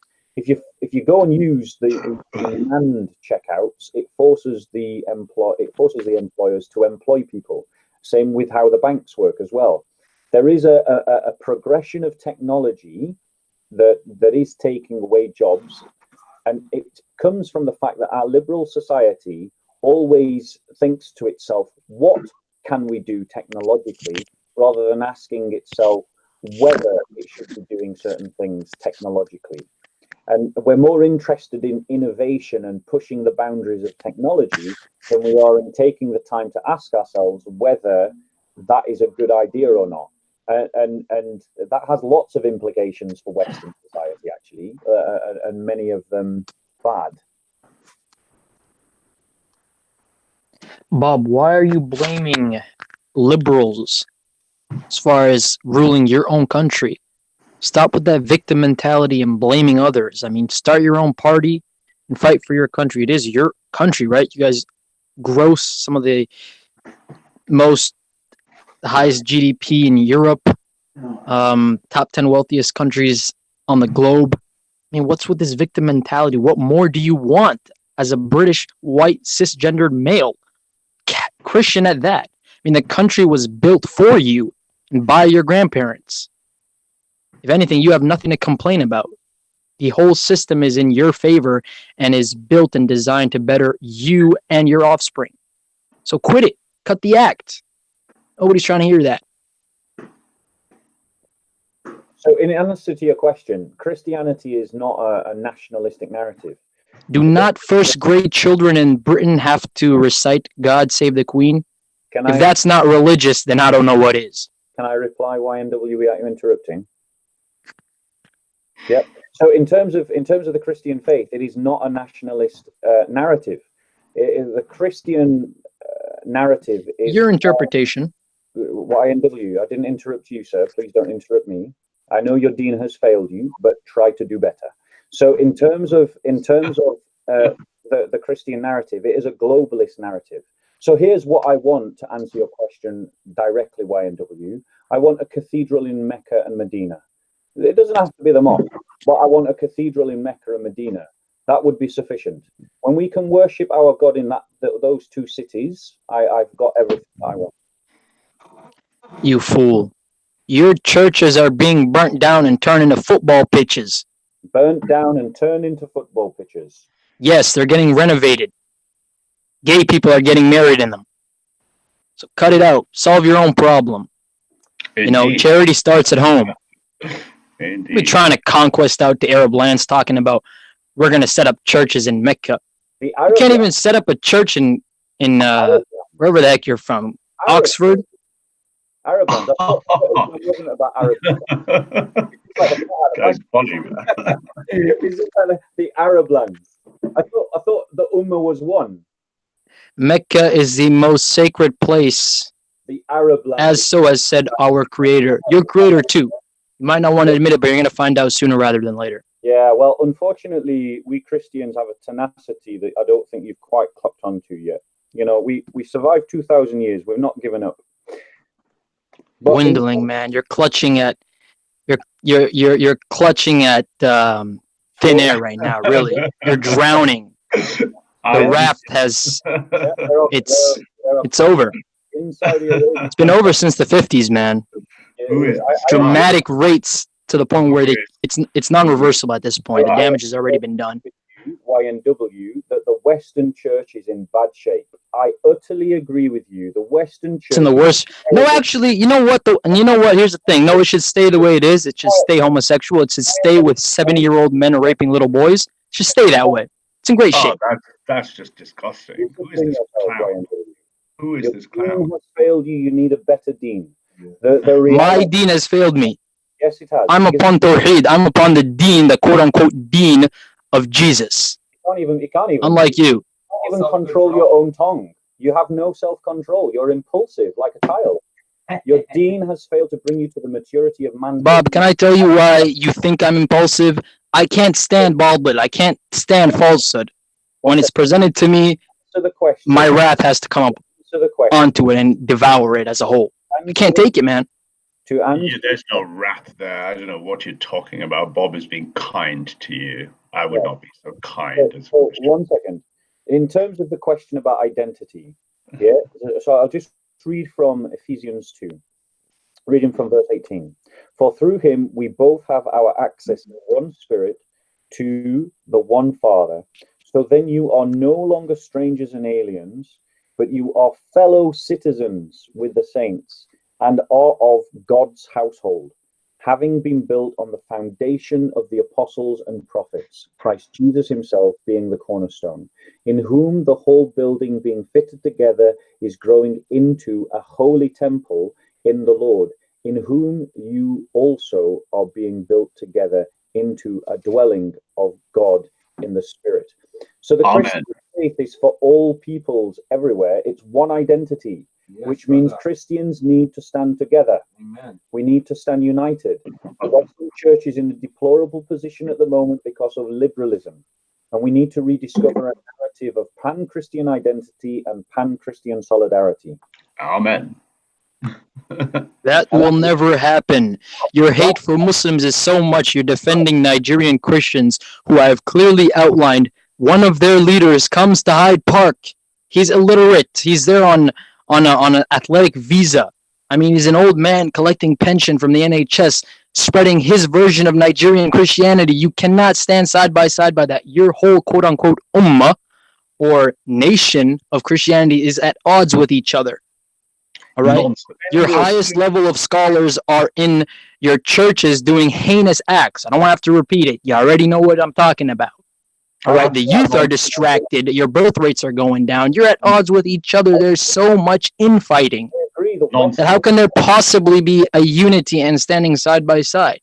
Because of the neo-reactionary Christian right. That's how. You two would be at each other's necks in a few years in the upcoming elections. If you two was such critical, at odds have a conversation. interpretations of Christianity can't stand side by side, how do you expect me, a holder of the truth, But you're not a holder of Al-Islam, to want to partake in that? Get him off, man. So can me and Ralph have a conversation? Because I think that would be more productive. Yes, for the audience.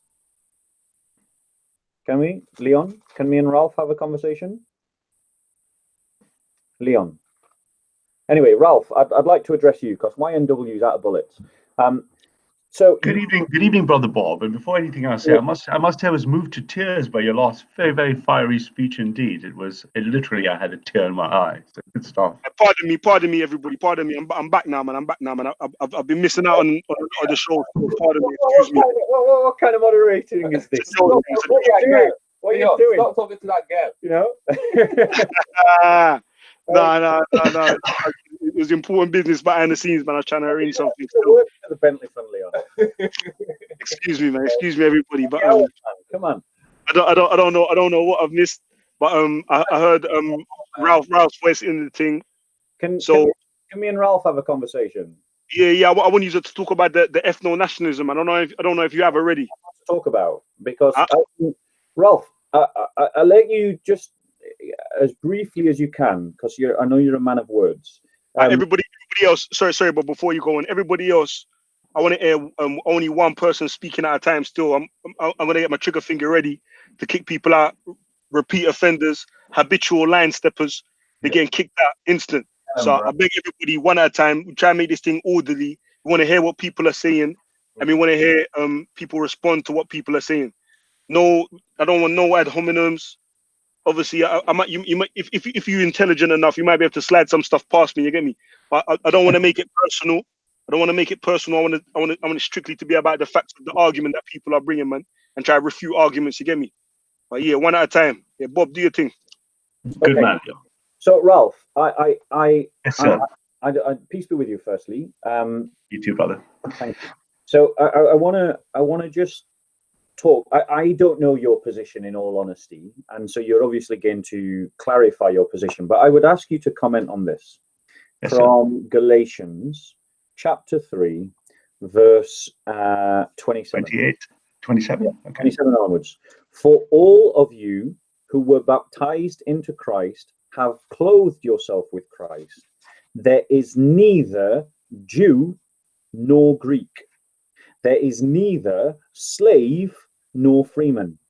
There is neither male nor female.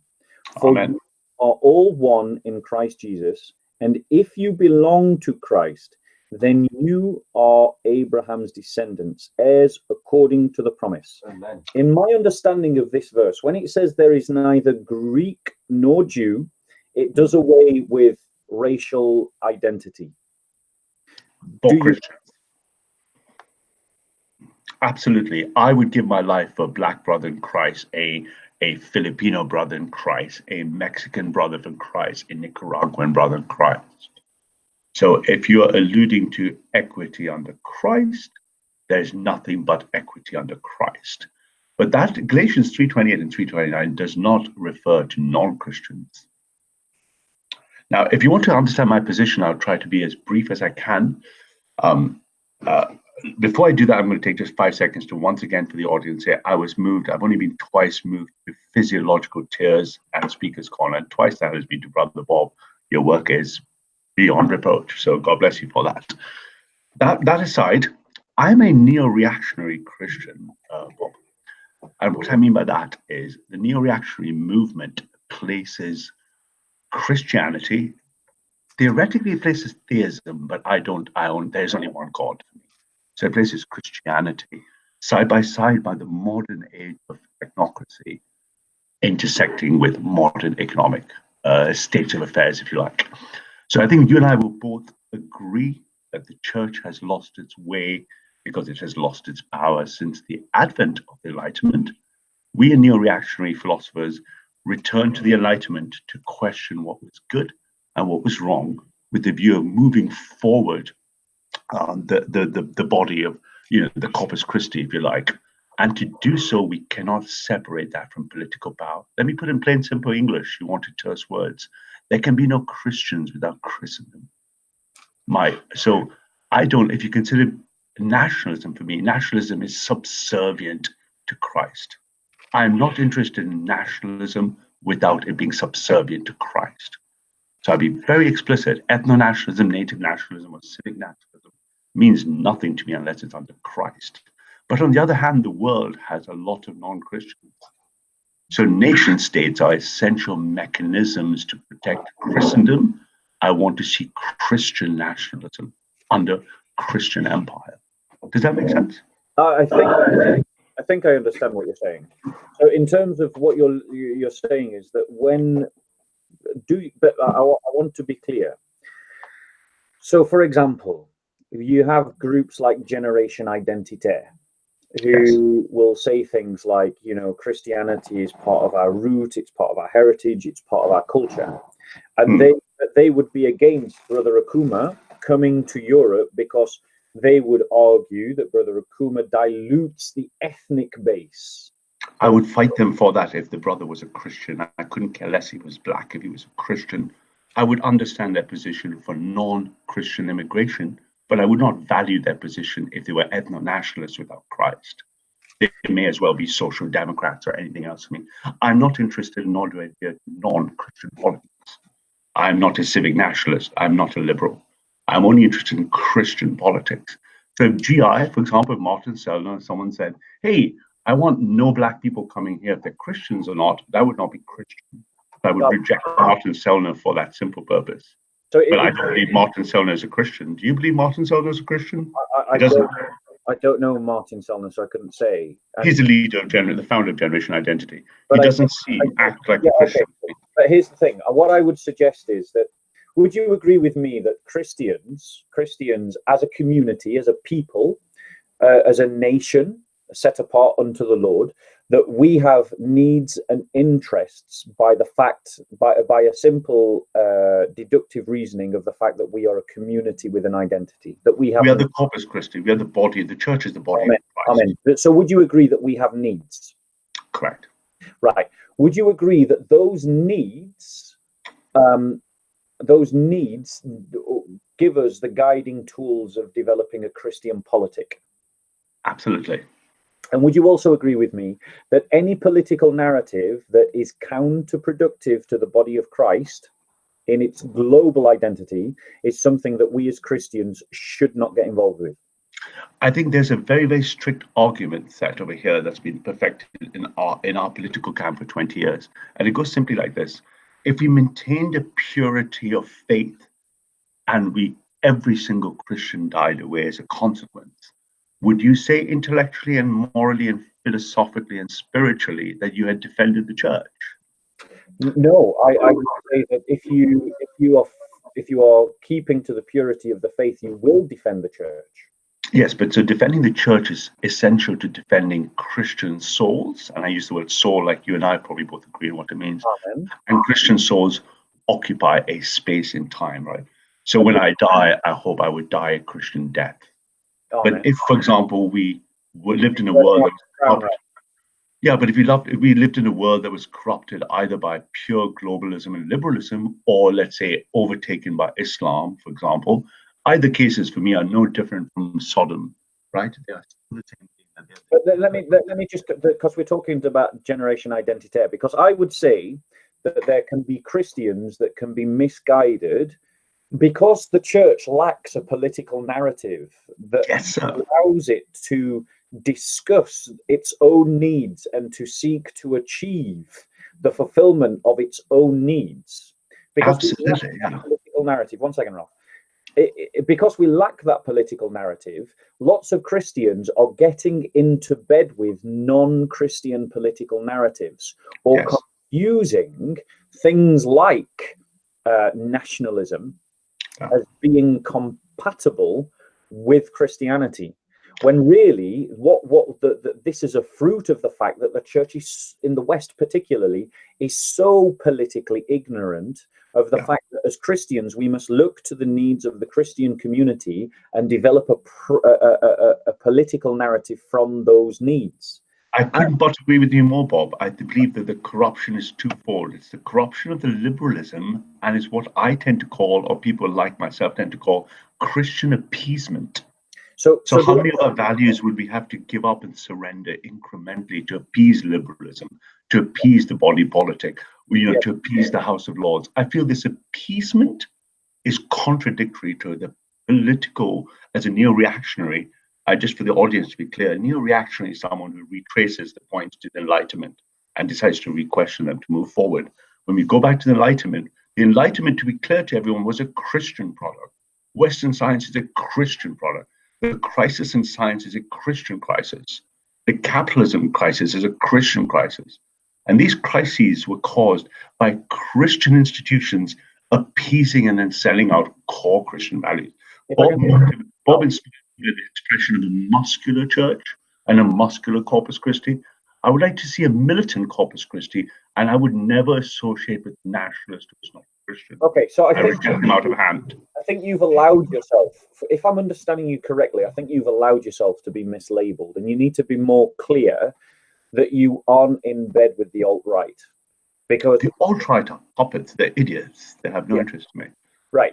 So Martin Selner, let's do a thought experiment. Let's say he is a Christian, that the founder of Generation Identitaire. Hey Bob, sorry. Stick a pin.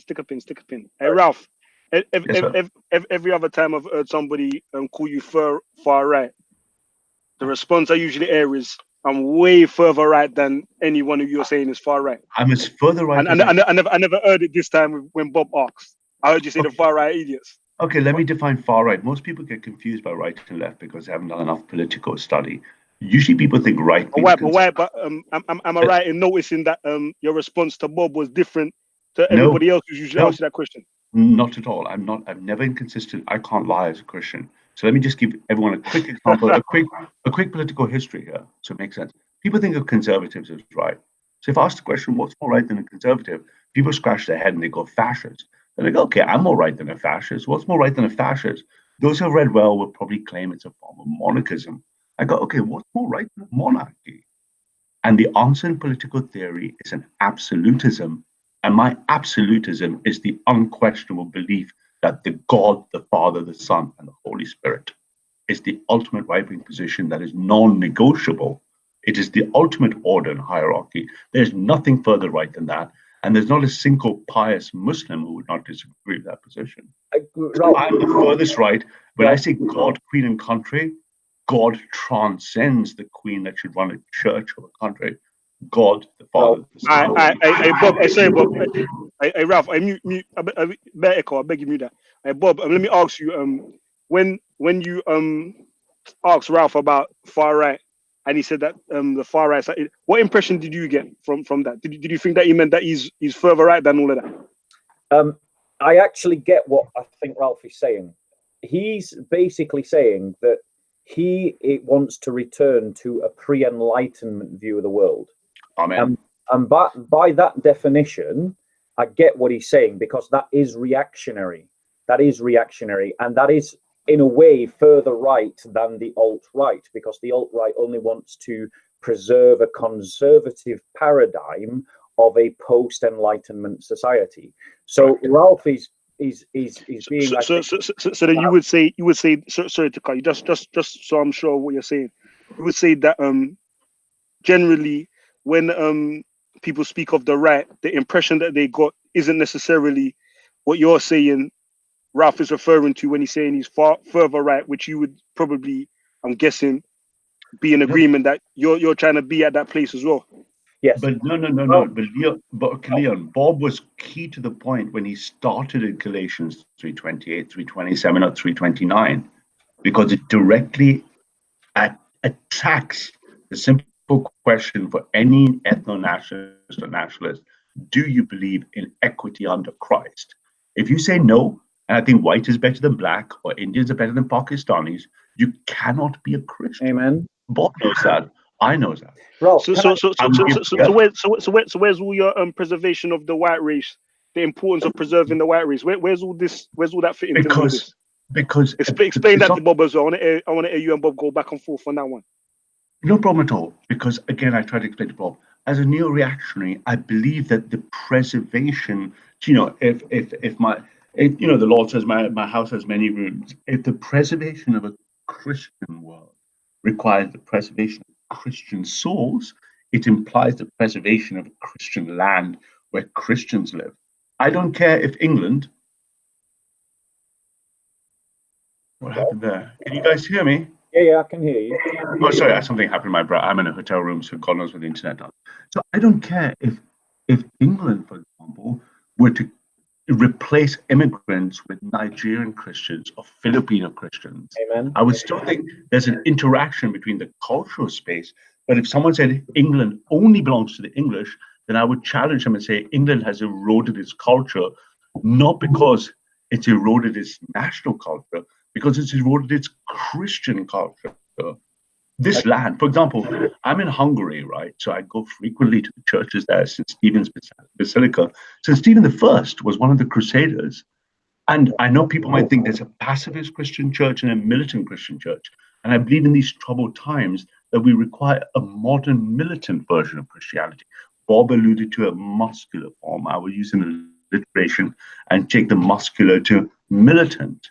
We need a militant Christianity that says, come in all the weak, the poor, the tired, oppressed Christian souls. And for the non-Christian souls, we must make a determination as a Christian political base of whether the souls can come to Christ or whether whether the devil walks amongst us. Ralph, may I come in? Yes, sir.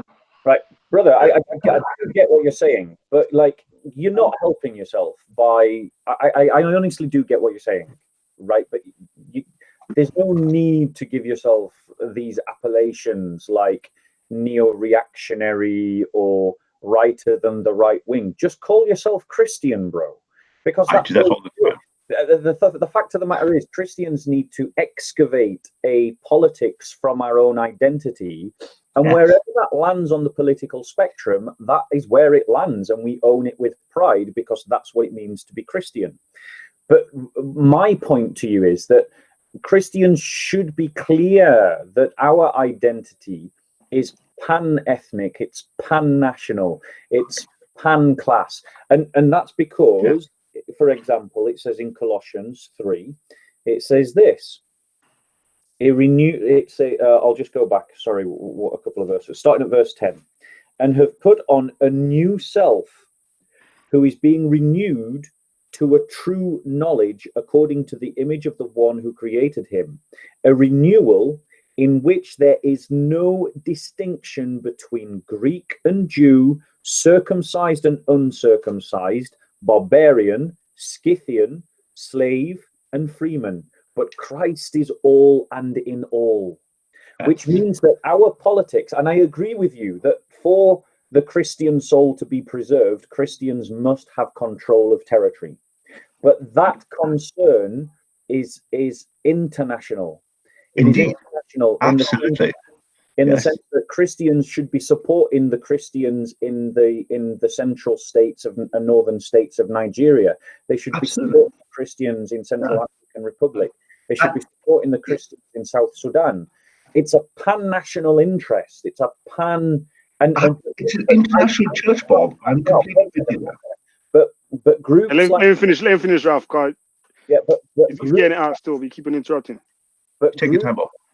But groups like Generation Identity there mix up that concern with a concern about ethnicity. And so let's do a thought experiment. Let's say that the founder is a Christian. He is a Christian, but his politics has not conformed to Christ. Would you agree? Then he's not a Christian to me, Brother Bob. No. If he rejects Galatians 3:28, I don't care if he says he's a Christian. If he cannot kiss a black brother on his cheek or wash his hands and wounds in a time of need, he's no Christian.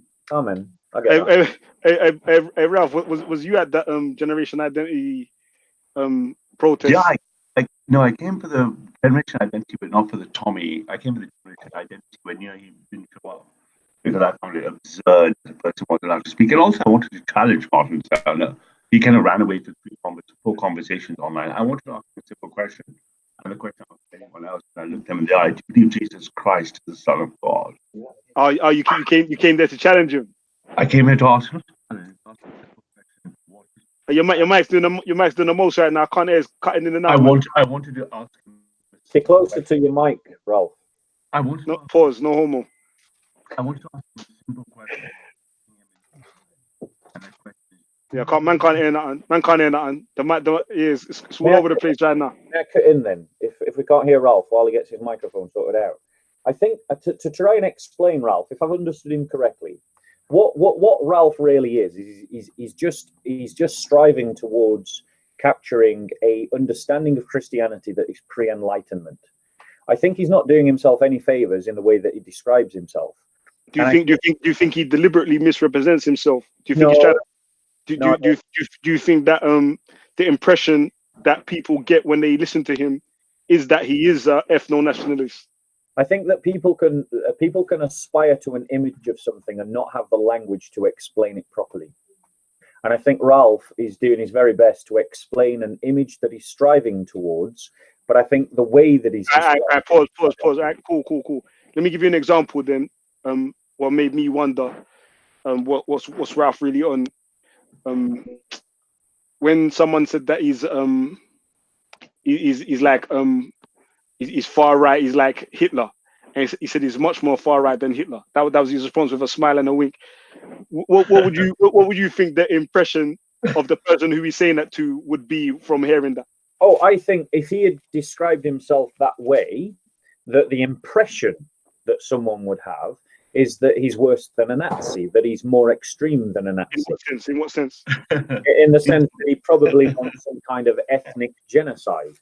But and would you say that he's deliberately trying to paint that picture in their mind? I suspect. Are you by his choice of words? All right, Leon. I suspect Ralph might be getting a bit of a rise out of people's reactions. You know, at what expense though? That's what I'm saying. I believe that as well, but at what expense though? Well, I mean, that's not fair, guys. You're talking about Ralph directly. Ralph, 1 second, bro. If I may address Ralph directly, the fact of the matter is, like, I also strive towards a pre-enlightenment Christianity, but I don't try to use the language of enlightenment politics, and I think that's where you're going wrong, Ralph. You're trying to describe yourself using the paradigms and the linguistic structures of a post-enlightenment society when you don't need to. All you need to do is describe yourself as a disciple of Christ. That's it. And then speak the truth. And Bob, I speak the truth, but I would beg to disagree with you there. I'll tell you why. Your man's gone crazy. Afterwards, I want to ask one more question still before I let you man continue on. One more question after to you, Ralph, after you finish explaining this. No, I'm not sure how the mic is doing it. The internet is spotty. I'm in Munich right now. So, no, but let me be very clear. Characterization notwithstanding, I can never disagree or countersignal Bob. But let me say this in a more fundamental way. I believe if you look at the neo-reactionary movement, we find deep in the problem of liberalism, it's appeasement. When I do something, I don't trigger it for a rise. I have, Bob, you would appreciate the same to me. I have to love an ISIS soldier. I'm compelled by Christ to love him, right? You understand what I mean, Bob? Not many people can, but I know you can. So I must love him, but I can't give up what is most precious, which is the Spirit of Christ, right? So what people think I'm doing is triggering, or I'm somehow getting an emotional rise. Not at all. What I'm trying to do is shift the Overton window further and further right to appreciate that if this vote 2.0 were to materialize, then the Christians amongst us were either pacifists, and I appreciate my pacifist Christian brothers, or those that feel a stirring that is deep in their soul. They can do it two ways. They can do it by the book, do it by the sword. But I must never, I'm not doing this for ego. I'm egoless about it. I'm not doing it for enmity. I must love my enemy. Bob, you understand that non-Christians will struggle with that. But you and I both understand that. I'll have to kiss my enemy. My come in, Ralph. I get what you're saying. I get what you're saying, and I understand what you're doing. You're trying to break open the paradigm thinking to get people to see that we are living in an Enlightenment society, and our understanding of Christianity is post-Enlightenment. I'm doing the same thing as you, but the way you're trying to explain it to people isn't helpful. If you describe that as right-wing or righter than the right wing, on the right of the father, you might be saying one thing and picturing one thing in your head, but everyone else is hearing something different. Yeah? And I believe that meme disrupts. Bro, 1 second, bro. The point of being a good communicator is you would communicate in a way that someone else can understand who doesn't share your belief system. So if you're using language in a way that is not useful to your listener, you're doing them a disservice and you're doing yourself a disservice. We are meant to, so what I'm suggesting to you, I agree with the project. We need to recover a muscular Christian faith that has not been humbled by the Enlightenment. Indeed. Amen. But if you describe that in any language that is not Christian, then ultimately your listeners are going to hear something different from what you're trying to say. I appreciate the advice, Bob, and I understand that. And obviously, I'm new to this whole sort of speakers corner. I used to come here 20 years ago as part of the school debating club. And I look at it as the zeitgeist of, I mean, I apologize to non-Christians. I look at it as the zeitgeist of Sodom and Gomorrah. How dare they assault a Christian brother like yourself or DCCI preaching on Christian lands? How dare they? How dare they? All right, Ralph, let me ask a question. From the comment section. It's from one of your favorite followers, 20 Faces, with the 3 arrows. Oh, bless him. I want him to accept 3 arrows right. pointing down to the left. He says, ask Ralph why his movement, the Dark Enlightenment. I don't know if that is your movement, if you're going to agree with that. Intellectually, I do. I was there at the foundation of the Dark Enlightenment. Okay. Ask them why they support slavery, colonization of Africans, and racism. Well, that's an absurd claim. So absurd. I don't support. It's absurd because we don't support any of those 3 things. What he's misreading, because he's quite young probably, or at least he claims he is misreading the idea that the right accept power. Let me give you a simple example. All the chimps at Speaker's Corner when I talk about things like race and IQ, because I'm a scientist. But they don't understand the key point. I want to care and love the weakest, like Christ loved the leper and the prostitute. I want to care when you mention artificial intelligence about the 20% bottom left-hand side of the curve in the distribution of the lowest IQ people. I don't want them to struggle in a modern world of machinery. I want to love them more than I want to love high IQ people. It is my Christian duty to love them before. Do you understand the difference? Now, the left wing and the liberals would jump on it. The liberals would go, no, everyone is equal. A lie. The left will go, oppression, hierarchy. And I, as a Christian neo-reactionary, would say, no, I will accept the truth of the difference, and then I'll look for the weakest of the curve, and I will try to love them more. Now, they don't like the last bit. They don't want to they don't want to listen to that. I will love them more.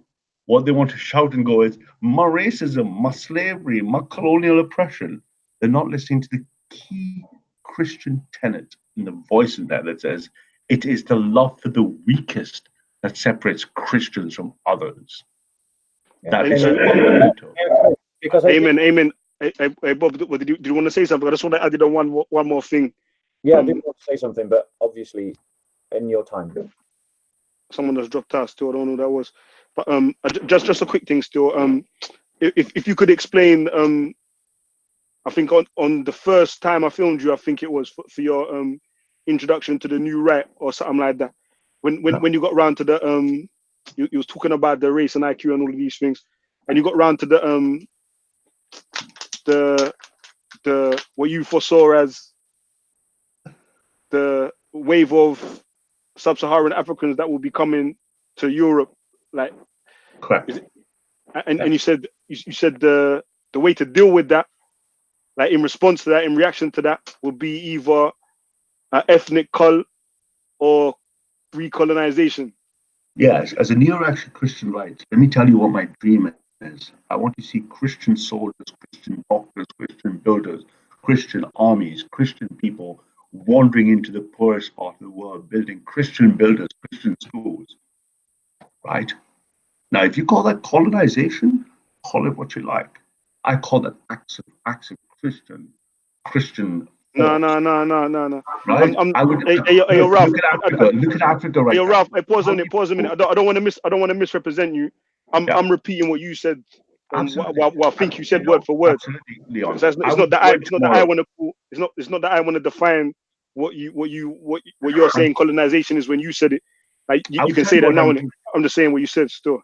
I would tell you what is, Leon. Tomorrow, I would deploy. If I was the president of the United States, I would deploy the peacetime United States Army to move into the corrupt African nations by force and introduce Christian values, Christian schools, Christian bridges by force, because they're run by corrupt, non-Christian values. It is better for the best of souls for all Christian people. It is better. They're dying. They're starving. They're hungry. They're weak. They need love. They need peace. They need washing. They need cleaning. Ralph, And that needs to be done by the armed forces under Christ, not under imperialism without Christ. I would support that mission.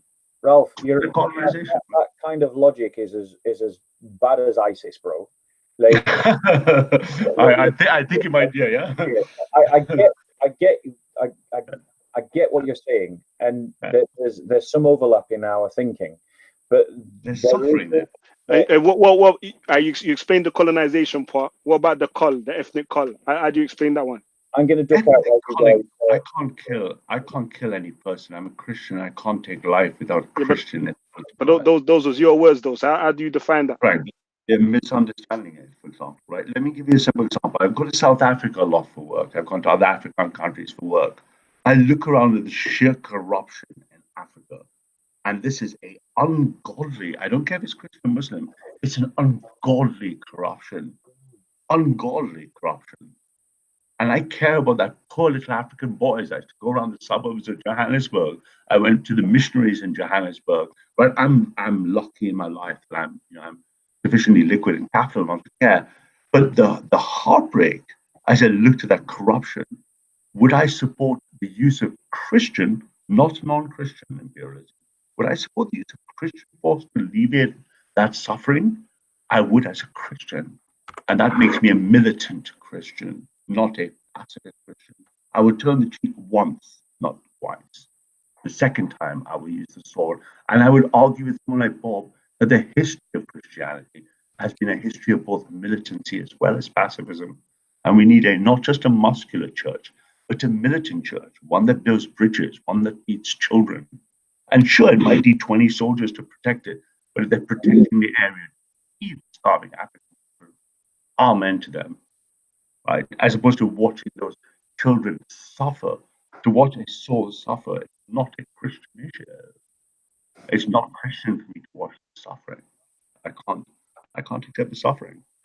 Right now, the political wiring of the liberal left will tell you, must slavery, must colonization, must oppression. It's not oppression when you're doing it for the love of Christ.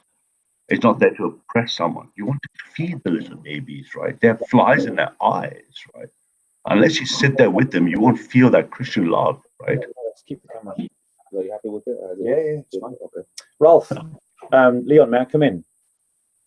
Yeah, go on. Yeah. So, Ralph, I mean, I think you're. I like the general direction in which you're going, but I think you sort of like you spill over the edge a bit. You know, when you start speaking in the same narrative terms as ISIS, then you've gone too far. You know, but the idea of Christians recapturing what it means to have a Christian civilization, I am definitely in favor of that. And with your regards to, you know, you were speaking about Christian armies and things. I just want to refer you to the Church Fathers. So I'm just going to pull up a reference for everyone, because it makes sense of some of the direction that Ralph is going in, but it also demonstrates that Ralph has gone too far in his thinking. Okay, so for example, when Saint Cyril, who is given the appellation equal to the apostles, was sent by the Patriarch of Constantinople to preach the gospel amongst the Saracens in their capital city, he had to enter into a dispute about the faith. This is about the life of Saint Cyprian, Saint Cyril, faith with the Mohammedan scholars. Among others, they asked him, "Your God is Christ. He commanded you to pray for enemies, to do good to those who hate and persecute you, and to offer the other cheek to those who hit you. But what do you actually do? If anyone offends you, you sharpen your sword and go into battle and kill. Why do you not obey your Christ?" Having heard this, Saint Cyril asked his fellow polemicists, "If there are two commandments written in one law, who will be the best respecter, the one who obeys only one commandment, or the one who obeys both?" When the Hagarians said that the best respecter of the law is the one who obeys both commandments, the holy preacher continued, "Christ is our God, who ordered us to pray for our offenders and to do good to them. He also said that no one of us can show greater love in life than he who gives his life for his friends." That's John chapter 15, verse 3. Amen. Yeah, beautiful. Yeah. That is why we generously endure offenses caused us as private people, but in company we defend one another and give our lives in battle for our neighbors, so that you, having taken our fellows prisoners, could not imprison their souls together with their bodies by forcing them into renouncing their faith and into godless deeds. Our Christ, loving soldiers, protect our holy church with arms in their hands. They safeguard the sovereign in whose sacred person they respect the image of the rule of the heavenly King. They safeguard their land because with its fall, the home authority will inevitably fall too, and the evangelical faith will be shaken. These are precious pledges for which soldiers should fight to the last. And if they give their lives in battlefield, the church will include them in the community of the holy martyrs and call them intercessors before God. So the point is, the fathers speak against your kind of imperialism, Ralph. What you've described is too much of a reaction against ISIS. It is. I see that, Bob. So let me just address that in a different way. Just as a heads up, we have only 5 minutes left, and it would be fair to run away just in case you have anything to say. I'll try to be very, very brief. And I appreciate this entire story, but I think we live in different times now from the Gospels, or even from the 5th century. Let me choose a very personal story, and a very personal story that's quite dear to me, and that is my wife's father, who's just 92. He has lived in the same village in Germany all his life. And they tried to conscript him into the Wehrmacht when he was just 14, and he hid in the hills because he wanted to be a Catholic priest. Eventually, they dragged him onto the hills and conscripted him, nevertheless. And he was lucky that this was the tail end of World War II, and he found himself in conflict with his fundamental Christian, or at least Catholic faith, and the fact that he could not just take life arbitrarily. I mean, after all, he did want to be a priest, and he's very close to God. He's never left his village, a tiny, beautiful village he comes from, the same priest, the same church for half a century. They have very close connections to the Vatican. And you look at him, and sometimes I speak to him in his broken German. I mean, spoken English, my terrible German, and we try to translate. And he references 1683, he references again Vienna, and then occasionally goes into Cologne and sees what he considers as the fallen. And I look at his life of a man of 90, admire him deeply. I mean, his bookshelves only theology, or at least that of the Catholic Church. And I think about that, and I think, in a world that was different, a world so stark, where a man drawn to God, enough to be drawn to the priesthood, was faced with the ultimate crisis. He and his brother spent 4 months hiding from the Allies, hunting and shooting people, before he was hiding from the Nazis. So between the Nazis and the generation identity type on one side, and the liberal cross on the other, I asked him questions like, what would it be to be the same Christian life you've lived, the same almost impeccable life of Christ you've lived in the modern world. And he looks at me, almost tears up, he thinks it would be impossible. So when you say the imperialism is too far, or the reaction, if you like, is too far, I temper my reaction, but I think in a time of crisis, right? I think you know that more than me. I don't want to overreact. I tried to, Ralph, I'll be honest, I'm sure that I'm not the only one, but lots of other people are in the same place, that we can't actually hear everything you're saying. I know that's not, sorry about that, yeah. I know that's not your fault, but most of what you're saying gets lost. But the shards that I managed to pick up, we as Christians, the central foci of any sort of political narrative has to be, how do we help the church to triumph? How do we help the church to triumph over Marxism? But we've got to base that on a correct understanding of the church, which is a people of faith. Amen. And that people of faith are going towards a homeland. They're not defending a homeland. And I think on this page we're in agreement that any sort of socio-political economic structure here on earth is only a tool for the church to use for its end of saving souls. As it is in heaven, Bob. Yeah. As it is in heaven. Amen. But and I'll just demonstrate this through scripture, because in Hebrews 11 verses 13 to 17 it says this: all these died in faith without receiving the promises, but having seen them and having welcomed them from a distance, and having confessed that they were strangers and exiles in the earth.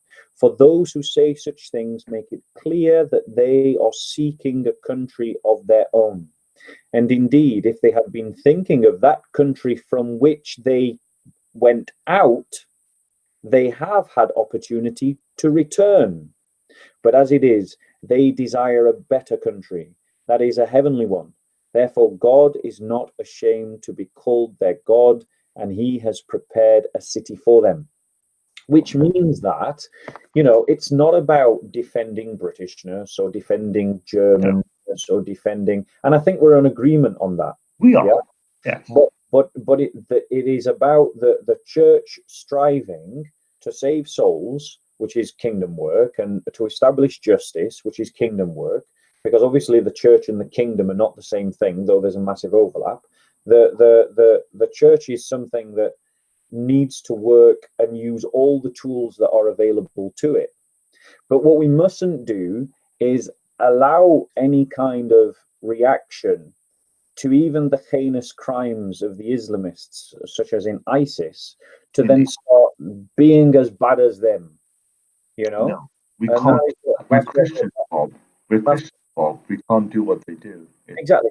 So the doctrines of war theory within the church, whether you look at the Orthodox one or the Catholic one, and there are differences.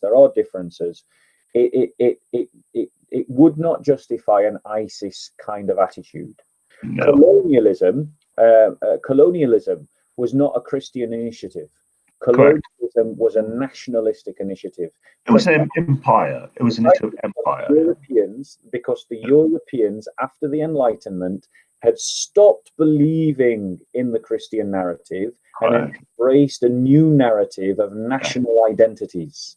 And yes, that was ungodly of them, Bob. It was ungodly of them. Amen. But if you go back earlier than that, the Portuguese, there's examples of the Portuguese fighting with the Ethiopians to push back against Islamist soldiers trying to take over Ethiopia. Yes. And you're right, Bob, and I've only got a few more minutes, but I would say there's a good balance, and perhaps this is something we can take deep on a better connection when I return to England in a few weeks or something. It's about this balance that we have in neo-reactionary politics between the defensive church, i.e. Christian soldiers building bridges, and I mean armed soldiers building bridges and feeding children, versus resisting, for example, Boko Haram. So that's that kind of balance. I think it's a much deeper conversation. But I'm afraid I have a sort of appointment to attend to with some people. I just arrived in Munich, so I might have to bid you all farewell. And it's a pleasure to have spoken with you, Bob, of course. And your work is terribly inspirational to me. So God bless you for that. And Leon, you going right now? Yeah, I do. I just arrived in Munich, and it's going to be my. Yeah, your man. Take one question from everybody on the panel before you go, man. Yeah, sure, G. Of course, Leon. Just shoot. I done. I take your mic off mute if I'm gonna say something, blood. Yes, Leon, what you saying, man? You alright? Respect, brother. Yeah, big up to the panel. Yeah, Ralph. This for you still. He's on there, car. You're on there still. You want us to refute everything you're saying, your whole life. Yeah, Ralph, mate. How are we doing? How are we doing over there how are we doing on the continent? You alright? Yes, I'm in Munich. It's got it's great churches. Yeah, things are great. Yeah. Enjoying the good quality beer. I don't have much time for that, but yeah, the odd brew has been fine. But I do work 100-hour weeks. So, yeah. Good work. So there was a comment that you made earlier in the chat that kind of struck my attention. Because I mean, you like to talk about Christianity and I don't know, being a good Christian and all of this sort of stuff. I just wondered where you got this whole idea of Christianity and sort of low class Christians and elite Christians. Can you define an elite Christian for me? No, I didn't do that. I was just trolling you. There's no such thing. We're equal under Christ. You should know that.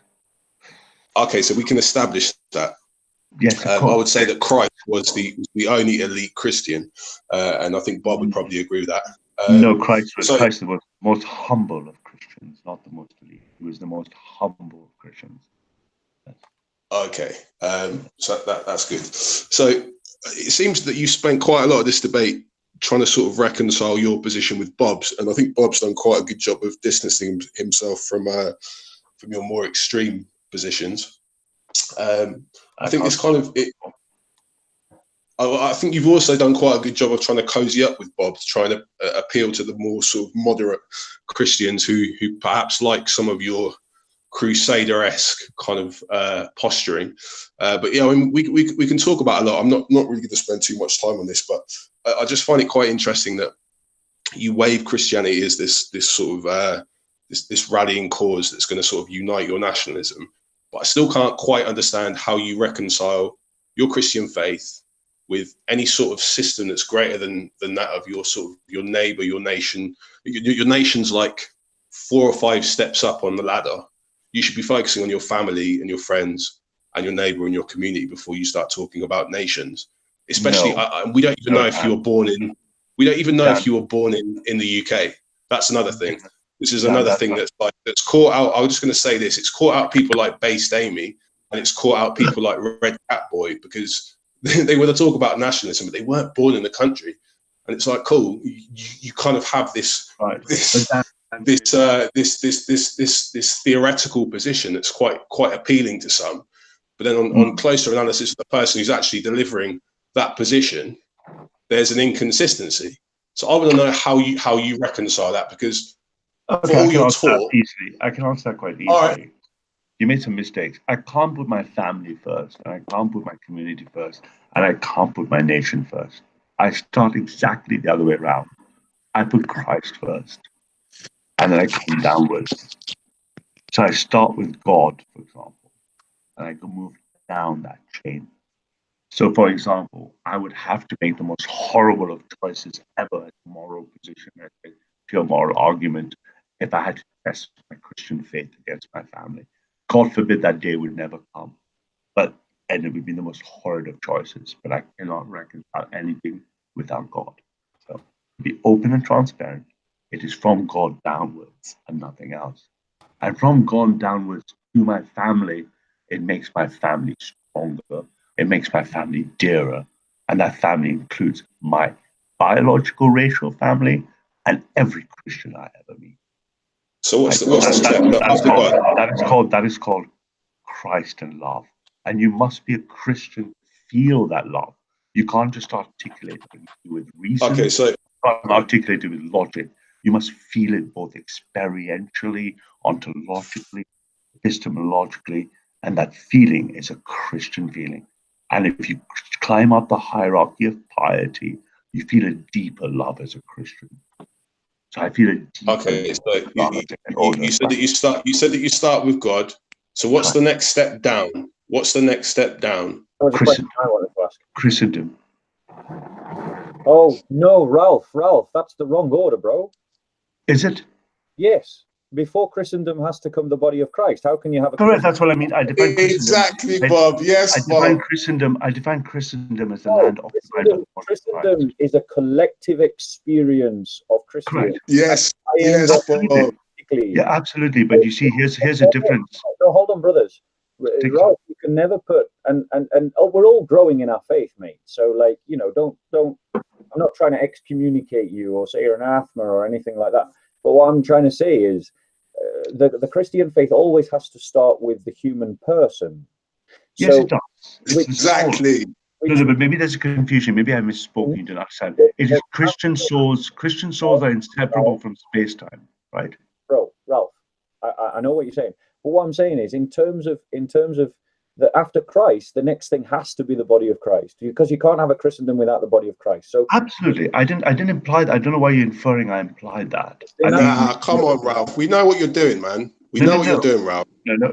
Either you can try. You go from God. You go from God to like the nation, to this global scale. And I think this is what your teacher told you. Your teacher told you. Dan, you're putting words. One at a time. Whoa. Dan, you're putting words in my mouth. I did not say nation. I said Christendom. Don't accuse me and make me answer something that's in your head. What's Christendom? I did not use the word nation. Christendom is the occupation of any XYZ coordinate in space time. Listen, let me tell you something about Christ, right? Christ had his disciples. One sec. Man, I feel like you're getting too emotional, man. Let's do one at a time, fam. Let man make his argument and then respond and take it like let man give way before you come in as well, and vice versa. You get me? Otherwise, it's just gonna who can shout the loudest is gonna be earth. I don't have very much time, so let me say it very precisely. When I say God and then I say Christendom, in case Bob was confused because he matters to me, you differently, Dan. When I say Christendom, I mean, as a scientist, the position in XYZ of time of a Christian soul. I don't care if it's in Somalia, Mogadishu, or the Philippines. I care that it's a Christian soul.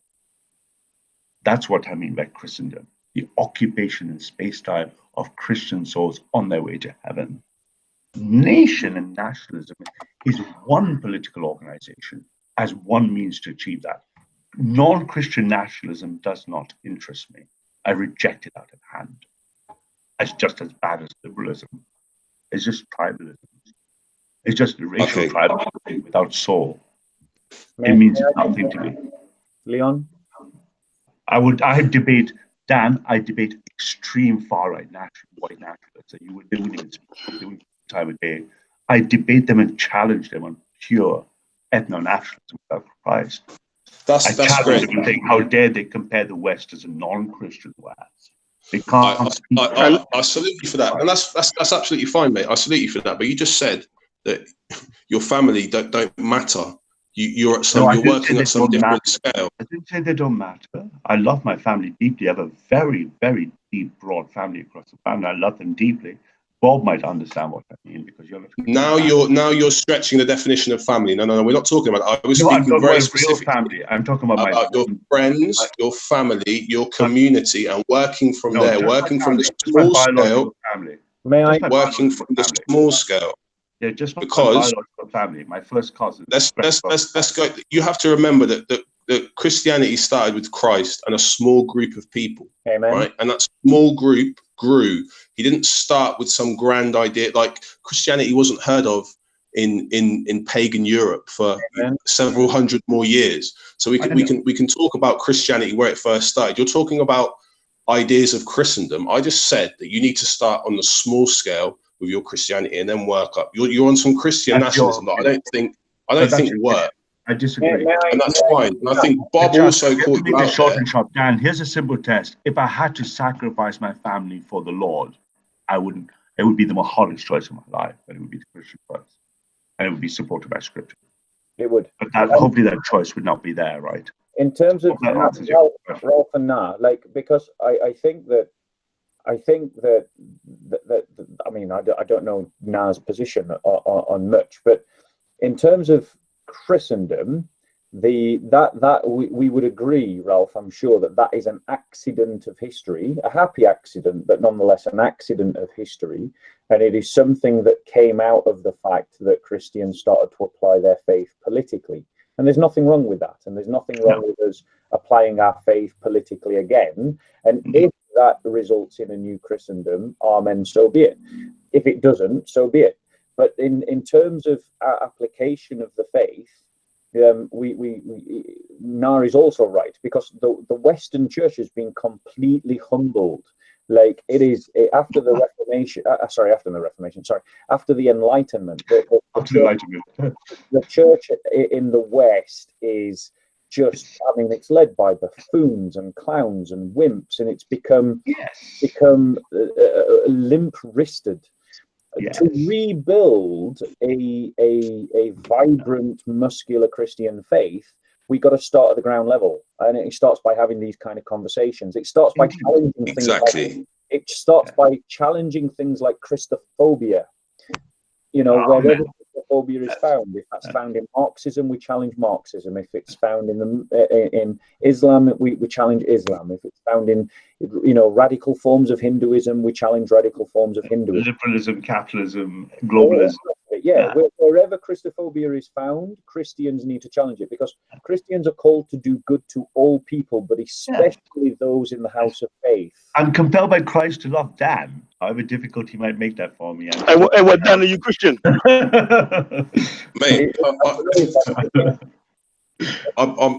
you know, I believe in God. I'm here representing the I don't know, the yet to be defined church of Christ. I don't know. Whatever it is, gentlemen, whatever it is. I'm sorry about this, but I mean, I need to be there before 11, so I hate to be late because it's very rude. So I mean, unless you have a quick summary. I want to set up a chat with just you and Bob still. Let me go deep in 15 minutes, guys. You got to go in 15 Leon, minutes. the atheist didn't get a chance to speak. My bad, Ultra Funky. All right, cool, man. Let the atheist ask some questions to use. We say, Ralph, you're gonna go right now. Are you I mean, I'll take a quick question, but I can't. I mean, no disrespect, chaps. I really, because I'm in a single conference tomorrow. And I'm going in 15, so. And you're going in 15. All right, cool. What I'm gonna do right now? I'm gonna let the atheist come in, the resident atheist, Ultra Funky. I want everybody who ain't spoken to ask questions, if you can, before these people cut out. Let me take the atheist first, because I like to destroy atheists. Come on, who's the atheist? Let's have a chat. Yeah, Ultra Funky's the atheist. Leon, can I have a question after as well? Yeah. Cool. Right. Okay. So, hello, Ultra Funky. How are you, sir? Yeah, I'm good, man. Listen, question is mainly it was actually for Bob. Okay. My question is, if there's anything, in that case, can I take anything in your anything that could be even remotely deemed immoral in the Christian doctrine, shouldn't we dump the Bible? So let me just repeat the question to make sure that I've understood it, and then you can just confirm. So, as I understand the question, you're saying if we can find anything that is immoral within the Christian doctrine, when I say doctrine, I mean the Bible, really. Right. If we find something immoral in the Bible, should we dump the Bible? Yeah. Right. I think that question is, if you'll forgive me, Ultra, is too simplistic. If I'm honest with you, I deliberately made it simplistic. I'll tell you the truth. I know just how complex the Christian really is, but I put it like that because I hate to interrupt, guys. I know you haven't got long. Can I beg my excuses and pardon myself? I think Bob is more than capable of handling a relativistic moral system and stuff like that. So I'd like to wish you all good night. Thank you, Leon. It's a pleasure, Bob. Look after yourself. Peace with you, my brother. Amen. Later, Ralph. So, in answer to Ultra's question, the corpus of literature that we call the Bible is a complex form of literature, and it is not simply the case that you can pull out something from the Old Testament and go, "Ha! Look, this is in the Old Testament. Therefore, Christians believe that we can do X, Y, and Z." Because Christians have a paradigm, a meta-narrative that's based upon covenants. So something that is in the old covenant, Christians will still read about, but we often treat it as history, except for that which is connected to some ethical, moral principle. In terms of our moral example, we look to Christ and we elevate Christ. And what does Christ teach? He teaches us that we should love one another. I am yet to find anyone who can find a problem with that in terms of saying it's immoral to love one another. So let me ask you, Ultra. Christ says that I should love you as my neighbor as I love myself. And he says that I should love God with all my heart, mind, soul, and strength. Does this basic command, as you have heard it, to love God and to love you as my neighbor, is there anything that you find wrong with that? Sorry, Bob.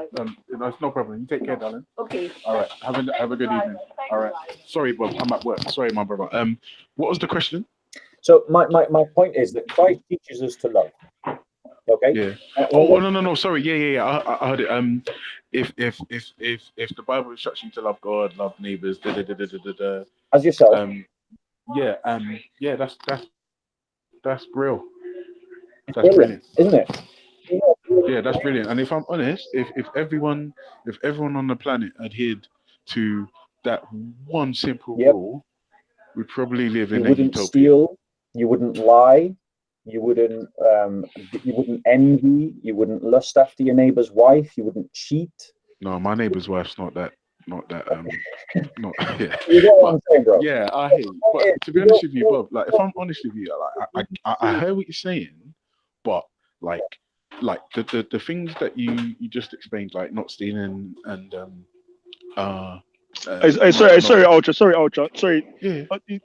I had to cut in there still. You see when you wouldn't lust after your neighbor's wife, but you want a woman that's attractive though, that other people want. Well, it depends on who you are, because some men are like quite lazy, and if you got a barter's wife, you don't have to worry about anything.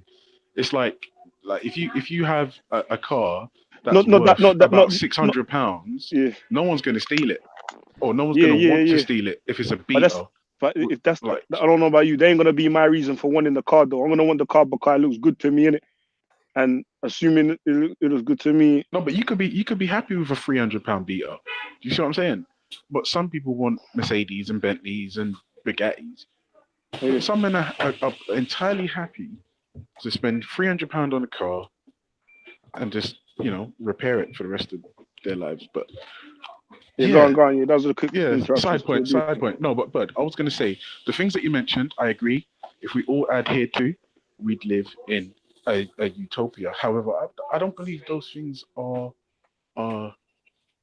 can be nailed down to Christianity. I think you can achieve a moral code by secular means. How do you respond to that? Well, I would look at the example. I mean, we live in an interesting time where the ocean of faith in the West is flowing outward. Christianity is on the retreat in the West. And despite the fact that lots of Muslims seem to think that Christianity is shrinking, the reality is, if you go away and you look at the research, and I would reference Pew Research on this, you'll find that the Christian faith continues to grow at the same rate that the human species as a whole is growing. We're matching the human birth rate exactly. We're matching it. And so Christianity continues to grow at the same pace that the human race is growing. So all this Muslim mantra that you hear about Christianity dying, it's a lie. It's not based on real research. It's based on a rhetoric.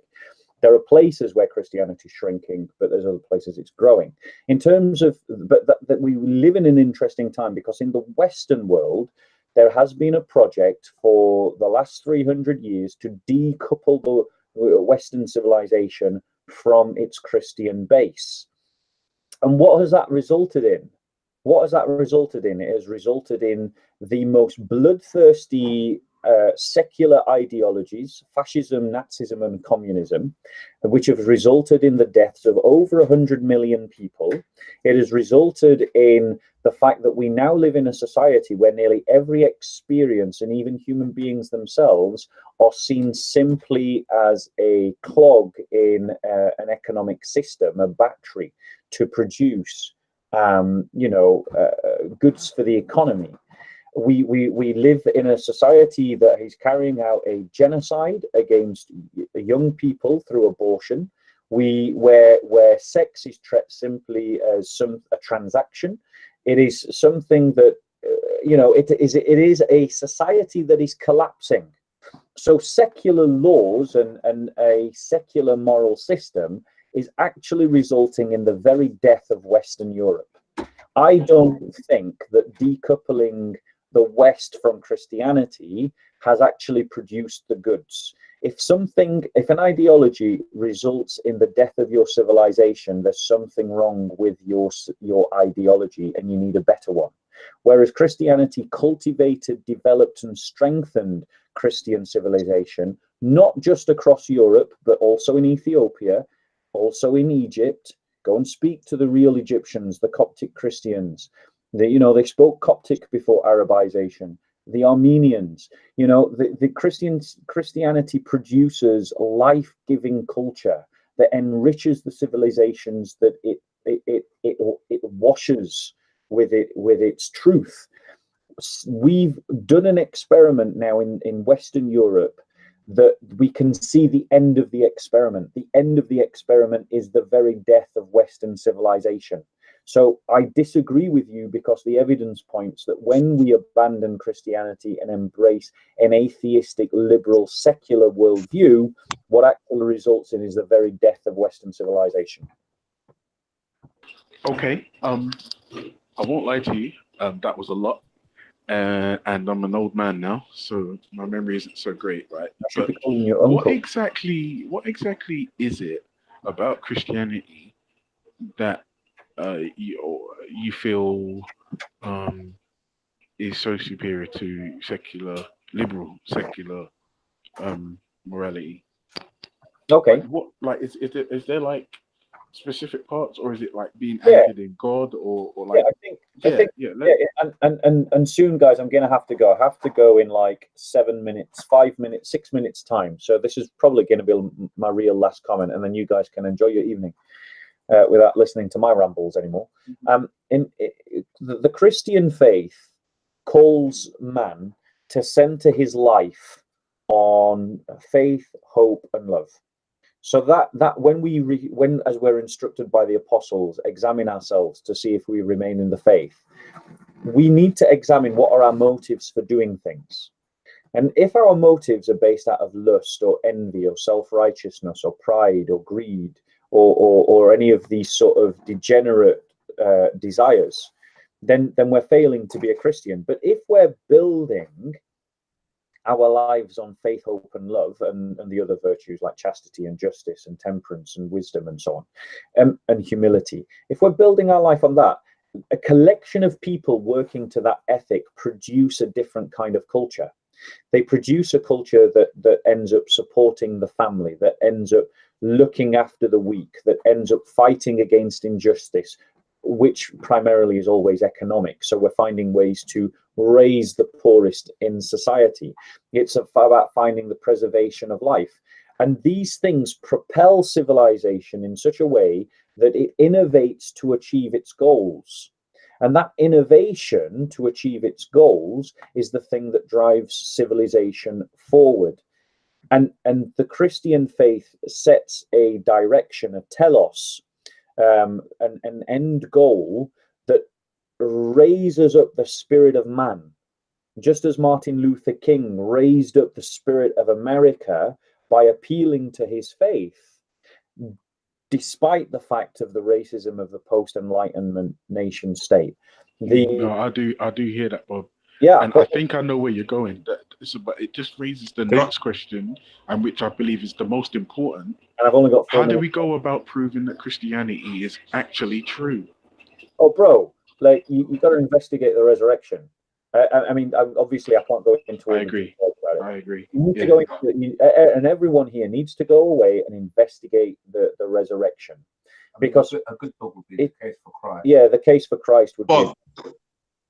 Yeah, go on, bro. Bob, sorry, mate. Just before you go, what you just mentioned, you're talking about the telos. You know, this sort of the end goal. This path that Christianity sort of has sort of by default for the family, for the the structure for the ideal sort of world. Yeah. The problem that I think I'm seeing is that framework has been appropriated by the far right, by people like Ralph, by these neo-reactionary accelerationists. They want to push things forward as fast as they possibly can.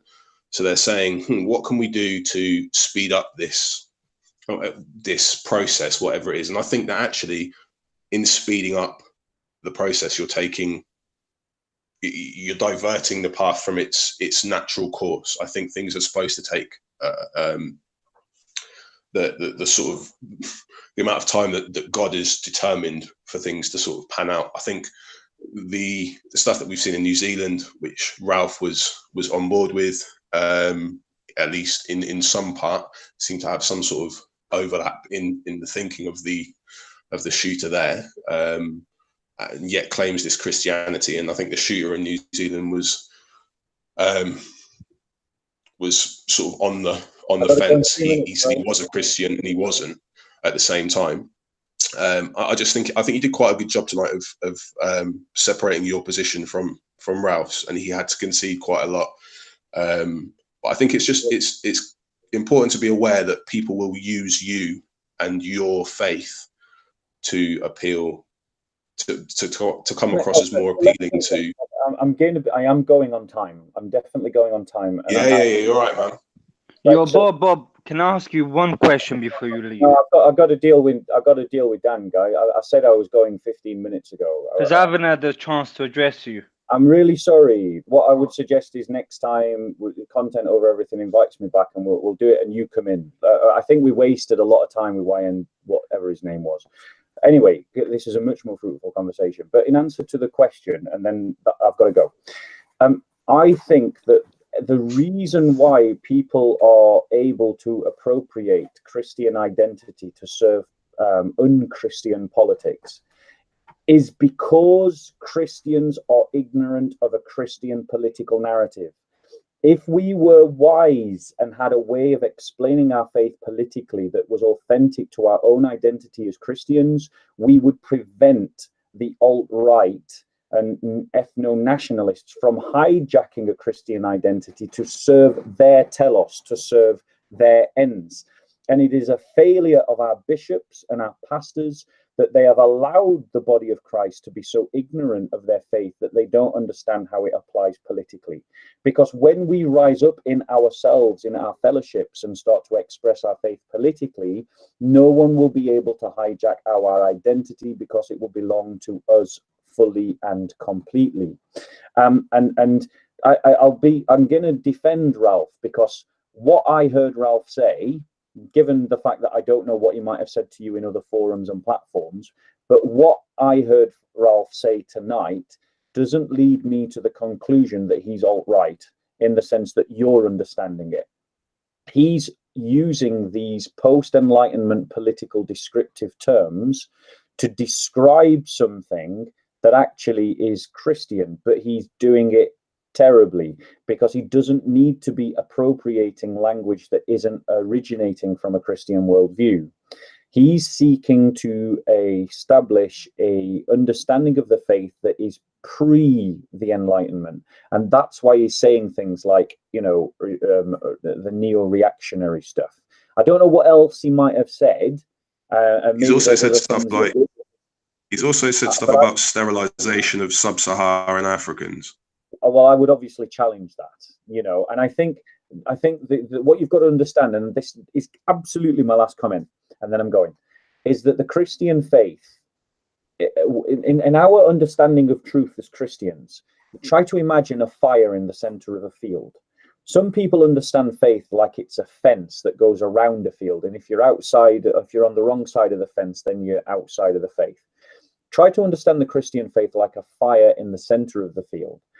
And the Christians are those on the field at different positions from the fire. So those that are closer to the fire are more illuminated by the fire, their nature is warmed by the fire, and they benefit more from the fire. But those that are further away from the fire are more in the shade, they're more out of the light, and they are less warmed in their heart by the fire. the Christian journey is constantly to move closer to the fire until you're fully illuminated, until you're fully warmed by the fire.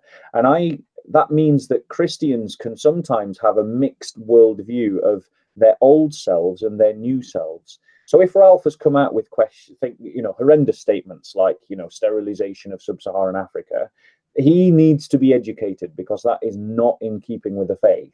But that's a matter of discipleship and the formation of the inner man. And on that note, guys, I'm going to go. So thank you, Leon, so much for inviting me on to COE. Big up, Leon. Annabelle, I will talk to Yeah, you. Bob, you really let me down, because I wanted to ask you a question to do with the Bible. You should have come on earlier. Annabelle, you'll have to come back another time when I'm back on with Leon's permission. Yeah, because I've got a really important question to do with the Bible. And then either come to Speaker's Corner and talk to me there, mate, or get me next time. But I'm going to go now. All right. Rude. I'm sorry, Annabelle, it just didn't work out tonight for you. All right, Bob the Builder. Listen, big up yourself. Take care. Yeah, big up, Bob. All right, take care, Bob. I'm gonna dismantle you next time we talk on that's fine. on Discord. No, take care, man. Take care. Take care, Bob. Take care next time. Yeah. Man like Bob the Builder on the panel.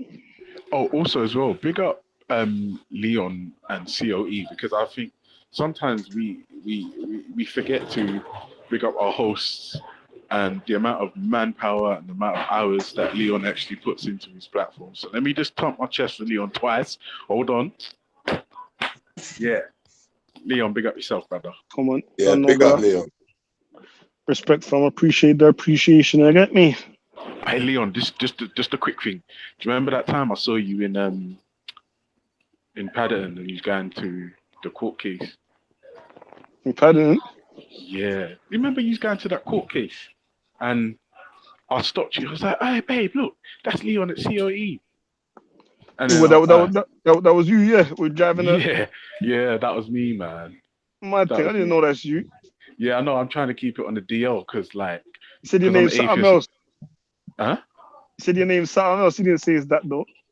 I ain't going to say what your name was. I didn't tell you my real name. I told you my real name. Yeah, that's what I'm saying. I didn't tell you I was ultra funky. Yeah.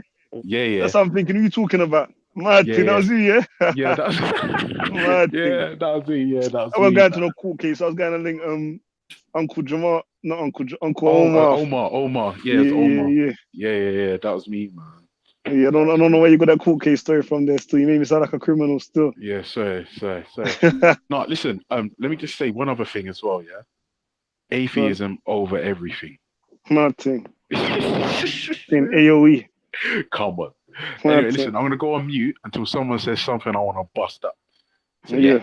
All right, cool. Say nothing. Anna, we'll open up your mic and say what the question is that you wanted to ask anyway. Basically, for Bob, I was going to dismantle his whole doctrine very quickly, and I was going to ask him a simple question, and that is there anywhere in the Bible where it describes what Jesus Christ looked like?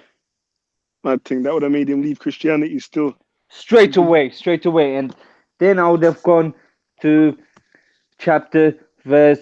Revelation, chapter 1, verse 14.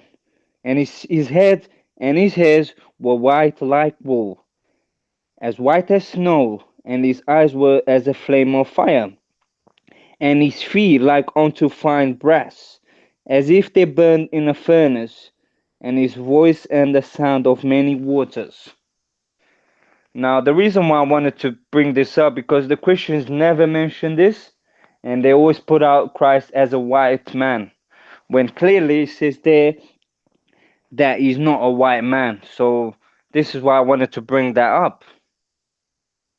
Okay, does that make sense, Leon? Yeah, he probably knew you was going to ask that still. That's why he wanted to leave, man. I know, he ran away quick. Hey, I'm joking. People going to say that I'm mocking the thing still. No, it's cool, man. We're just having a laugh, but yeah, just wait for me for next time and let me know when Bob comes back on. I think I might have asked him that before, you know. I think when he had the discussion with Sarah still, I think. He's what already did he say? Well, he said that he doesn't believe that he's a white man. So why doesn't he never mention that? He has. This on a video. I don't know. It might have been COE. Yeah, if I'm honest, I think Bob has said that he doesn't believe Jesus was a white don. He's not promoting some type of white Christianity. Because all the Christians, Yo, the is that white old Christians, promote this white man, like Caesar Borgia. Hey, big so up that's Old why. Hickory. I'm just going to say, do you know what? That's all right. You got a Christian. That's a proper Christian on the panel right now. That's an American Christian there. So just know what you're dealing with, innit? Oh no! Now he's gonna put me up, and I'm gonna embarrass myself. Nah. I just had to put you on the spot because, well, I think it's important as well for this platform to have people who are outside our box. Like it sounds like there's a lot of people from the UK here. Maybe there's some Americans, some Canadians who jump on. It's healthy, but I think Bob doesn't represent Christianity in any sort of. I mean, having Hickory on the panel is probably just as good. So, what you were talking about before was it Annabelle? Was like Christian iconography and how we perceive or present Christ. So like in certain, I think Bob would probably tell you like he's up on stuff like the Ethiopian Orthodox Church and that sort of thing. So you know that the Ethiopian iconography is very unique. You see it's kind of the angels are always presented in this kind of I don't know. If you type in like Ethiopian angels into Google, you get a kind of idea. No, I'm aware of that, but what I'm saying is, the white Christians always portray Christ as a white man. They always do that. So I wanted to dismantle that with the scriptures. I'm not dealing with no iconography. I'm just dealing with the scriptures and what it says there. Well, we can. I mean, you can go ahead and tell me that if you like, but I'll just go ahead and agree with you, so you don't have to present that case. And Bob's going to agree the same as well. Most of the time, there certainly has been undercurrents of racism in Christianity, and particularly in the West. I mean, nobody's going to be definite. That's why I wanted to talk to him about that, because Christianity in the West is highly racist. Well, okay, we're going to turn things up. Well, let me just first say this with regard to what you're talking about is why white congregations might portray Jesus as a white figure. Part of that is simply so it makes it in the past is easier for people to come closer to Christ because it's easier to identify with, and that could be the same if you were in a black church and they portrayed him as a black man. From my perspective, I doubt Jesus. That's something that Jesus is overly concerned with. He just wants people to come to Christ. Yeah, but why are you hiding that if it's not that important? That's because they're always trying to. Oh, it's not important what it looks like. But why are you lying about it if it's not important? No, but this is the thing. I think what Hickory's saying is you should take that up with the marketing department. It's not so much the church that has to. I mean, I don't know. The church may well be, in this case, the responsible for these grand, these churches with images of this sort of pale-skinned Christ on the cross and whatever else. But that's in the West. It depends where you are. I think that's what Hickory is saying. It's relative to where you gained your understanding of Christianity from. And I think it's bigger than that anyway. That, I mean, like Hickory said, it's kind of just, I think he's made the point for Bob and for Christians. Like, I'm not, to me, I understand it on a quite a basic level. That's just how the person who designed a particular sculpture or the artist, whatever their personal vision of Christ was, and often art is quite narcissistic. So you get a reflection of the artist, of the nation, of whatever it is. It's quite basic. Well, I think this is really important because people try and say it's not important and they're lying about it. So I'm here to say the truth. Well, when you say it's not important, you can go ahead, Dan, if you want. Well, no, I was just going to say I don't think I've met a black Christian who hasn't mentioned the fact that Christ isn't white. Like, that has actually provoked more conversation, I would say, and woken up more people to the fact that he wasn't a white European with a ginger beard. I mean, I don't know. I think, you can go and ask Joseph in the park if he thinks Christ was Christ resembled him, like had a ginger beard. He probably didn't. And he's aware of that. I don't know. It depends who you want to ask the question to, but some people would argue on the flip side that Christ wasn't like West African. He wasn't dark-skinned West African, some people would say. But then this depends on where you believe Jerusalem was, where you believe Israel was. There's a current geography map onto, was there something lost in translation?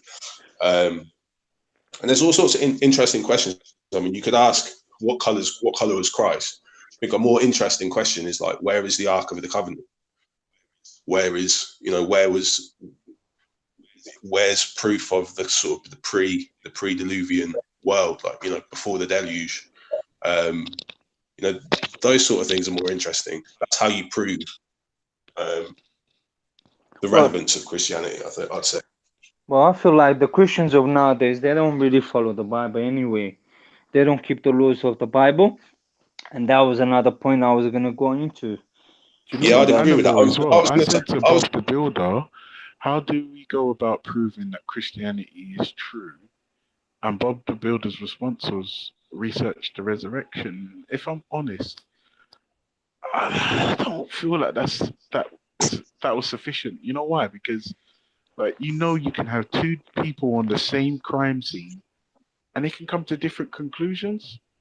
And I don't know, how is there another way to go about proving that Christianity is actually true? And I don't mean like true for you. I just mean true like objectively. Objectively. Yeah. Who knows? Differently. I asked Bob about it as well. Still, I want to change up the subject, man. About AI. Still, what's users for about artificial intelligence, machine learning? I'd like to go first, please, Leon.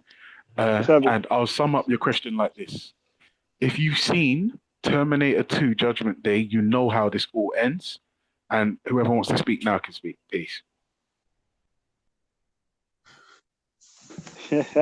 Yeah, I was gonna say, I feel like the artificial intelligence, it can be used in a good way or in a bad way, as with technology. If it's used for good, then we can have a great world. If it's used for bad, then things can get really sticky. Like I said, Terminator 2. What you saying now? As soon as the AI realizes that we are the problem, we're effed.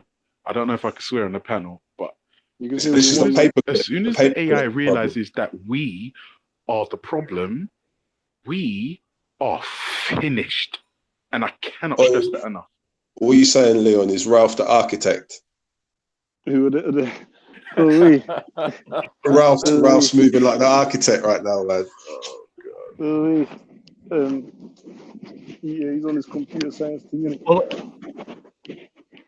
But yeah, that's like that paperclip thing. Who wrote that down? Mustafa in the park story. I asked him about AI as well. Still, he said the way machines, like how they're wired and all that, their logic is like, obviously they don't consider, like, there's certain things humans consider subconsciously and consciously that you won't even think to teach that to a machine. You get me? They don't even come to your head. Some things just come innately to us. You get me? So when you tell a machine, when you program a machine to make us happy, make humans happy, they're just gonna see, like, they're gonna study the human, look at the brain activities when XYZ happens, and try and reproduce that feeling in it, plug something into the back of man's head back, and just keep that going. You get me? So man will just wither away, or like that. Fam, like man has to be super specific when giving instructions to machines of the result you want. Otherwise, how they interpret the question when you're asking them, and how they bring that into practice might be totally different to how you envision it. You get me? Yeah, 100%. I agree with that. Yeah, but then that's probably God's problem anyway. Let's imagine God has already encountered that problem. Like he programmed a system with a certain set of rules, and we haven't been like. And someone just said, like, what happens if like the machines or the AI realizes that we're the problem? Right? I would say that we live in a universe that was created by a benevolent, natural intelligence system, natural, system of intelligence, and that we were created in the image of that intelligence, with that intelligence, or some of it. You see we the create thing in with, our own image. you see the thing with God, yeah. I think someone left a comment. I think it was the black hatted guy. Still, he left a comment on one of the videos. Where is it? Let me try to get it up, man. Car. I saw that still. There was a part of it that I was rating. You get me? Give me 1 sec. Yeah, I got it up still.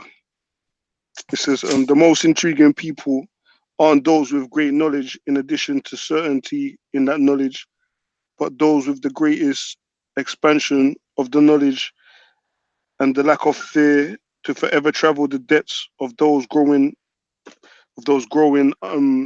unknowns within.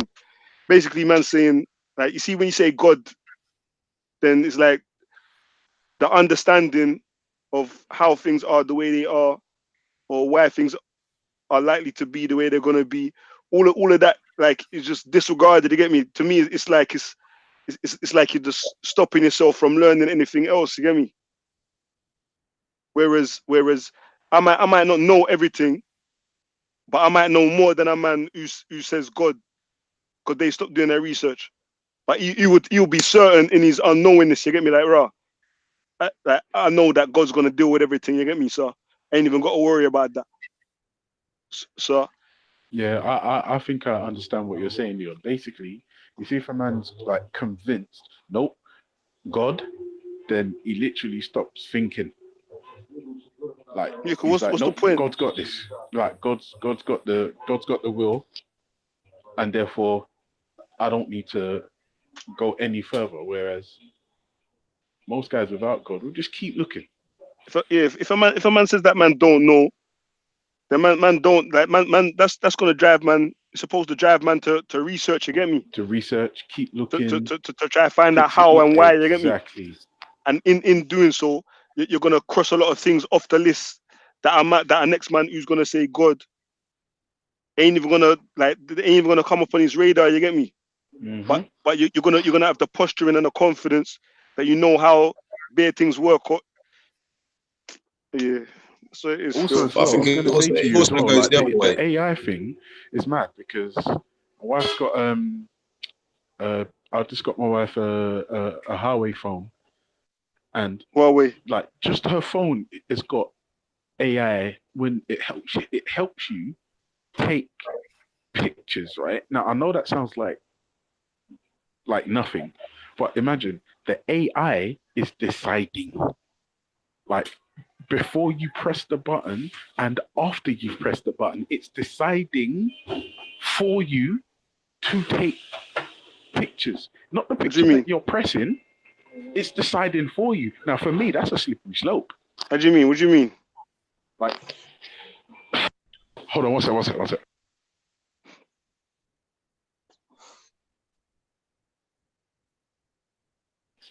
Sorry, Leon, I'm still at work, man. Sorry. Mad thing. Yeah. Like, for instance, when you go to take a picture with your phone, Yeah. you see something, Yeah. and then you press the shutter button, Yeah. and you try to capture said thing. Now, there's AI on your phone that is now deciding for you which picture or when the shutter button needs to be pressed. Now, just think about that for a second. I know it seems harmless and great, I don't understand. I'm baffled. I'm baffled still. From you press the button, at that moment that you press the button, it doesn't actually capture that picture. No, but it's the thing. The AI in the phone is deciding to just even before you press the button, and continues to take pictures after you take your finger away from said button. So it's the AI that's deciding for you. And the picture that you see is going to be a picture, now, for me, one of those pictures that is taken, not necessarily the moment the one that you press took. the Now, button. And I know it sounds like, oh, this is stupid, fanciful nonsense. But for me, it's a slippery slope. What do you see? What do you see? What do you see as the danger in that? If I'm honest, to be like I said, bro, I've seen Terminator 2. Yeah. And I feel like today in 2019, my wife's phone is deciding for her which picture's the best. What happens in 2030 when my driverless car decides I'm too ugly to get inside, or I'm too fat to get in, or No, the car's gonna drive better than man still. It's supposed to be more safe and all of that, you get me? It's supposed to be, but it's mechanical. Supposed to be, but then when man decides that they want to hack your car and all them thing. Do you understand? Mad thing. Like, I'm not gonna let, and then don't forget, if the AI is making your decisions, how long before you become obsolete? What do you mean in decision making ability? Yes. Yeah. Then that's what I'm saying. Like what's man really gonna what's man think the future is gonna be if AI surpasses man's intelligence, you get me? Yeah, bro, listen. We become obsolete. At the minute AI decides that we are not necessary, or it don't necessarily mean that they're gonna wipe man out though, unless man's in the way of them, because it's like because if we compare it to us, innit, that's the most this is what I believe all we can do at the moment, you get me? Not that if something smarter than us is gonna be thinking like us, but we're smarter than bare things on the planet, innit? We don't necessarily wipe out everything still, but we do treat a lot of things. Just think about us as a species. Yeah. Think about the collective harm that we're doing to the planet. Like, just think about the amount of tons of CO2 just in the UK, not even America. Just think about the tons of just CO2. Wow, this Don's hair is crazy. Sorry.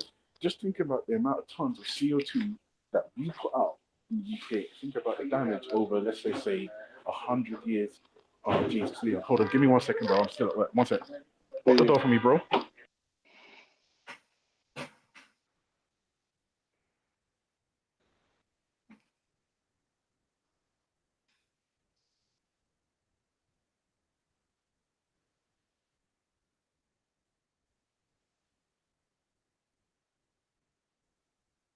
He say you're on mute, fam.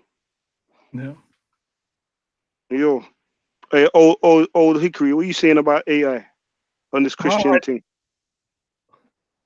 Well, I'd have to think about it more deeply as far as the Christian perspective, but just answering his concern, it like with anything else, it depends. Like he was saying, well, let's follow his analogy that we're destroying the earth.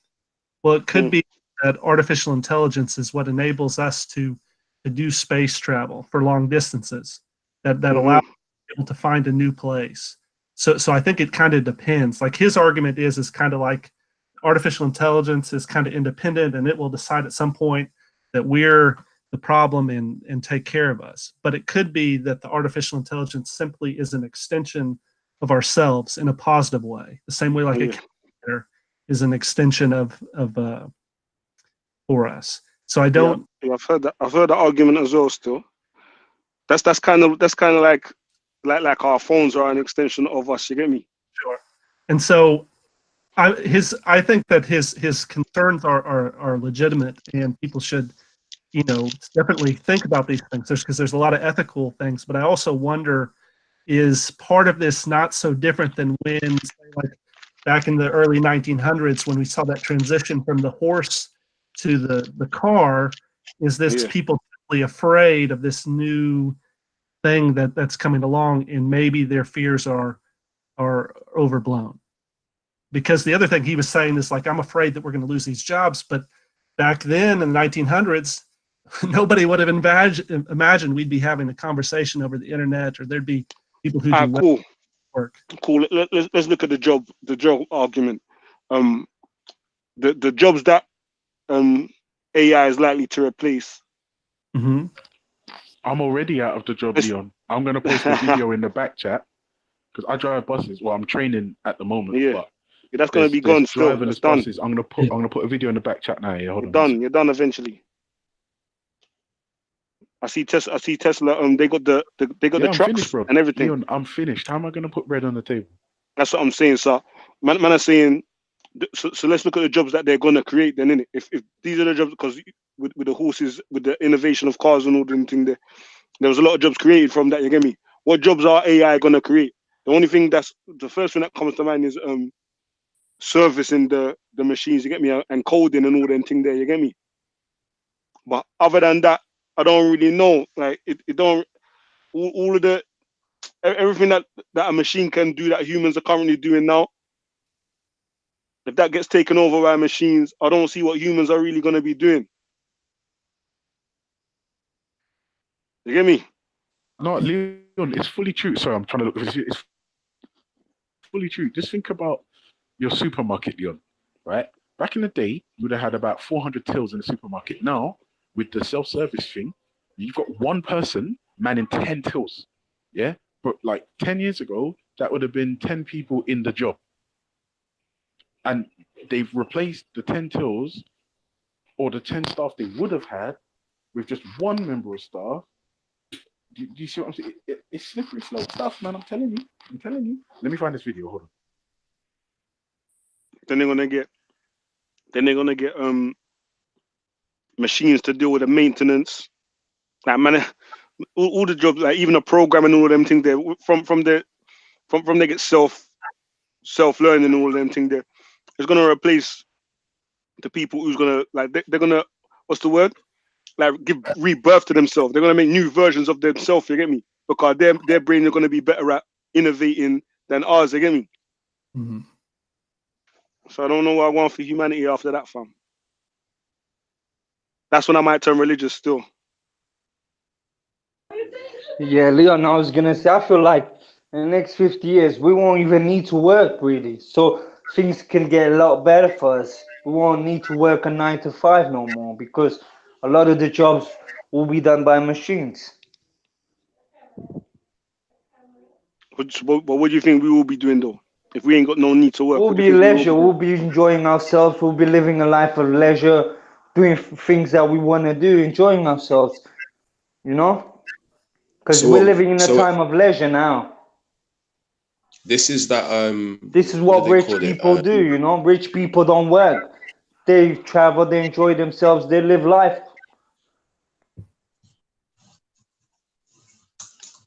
Are we gonna pay for everything? What are you saying? Universal basic income. That's where it gets going. No, it's gonna be base machines will be running a lot of the things, won't need to pay for things no Everything's more. gonna be free. Yeah, bro. This is that fully automated luxury communism thing, isn't it? I Ain't don't none of know that about still. that. I don't know what they call it. I'm just saying, I feel like these machines can make our life a lot better and Well, yeah, easier. yeah. There's No, people tell a lie. there's people who are sort of I think I heard IQ talking something about that before, talking about reducing the work days, the work hours in the week until eventually man's only probably working like 1 day a Exactly. week There's or in many something. countries they're already doing this. Many countries they only work 4 days a week. They only work like 5 hour shifts. That's already happening now. Mm. If I'm honest, yeah, yeah. I This is work like 6, sometimes 7 days a week, right?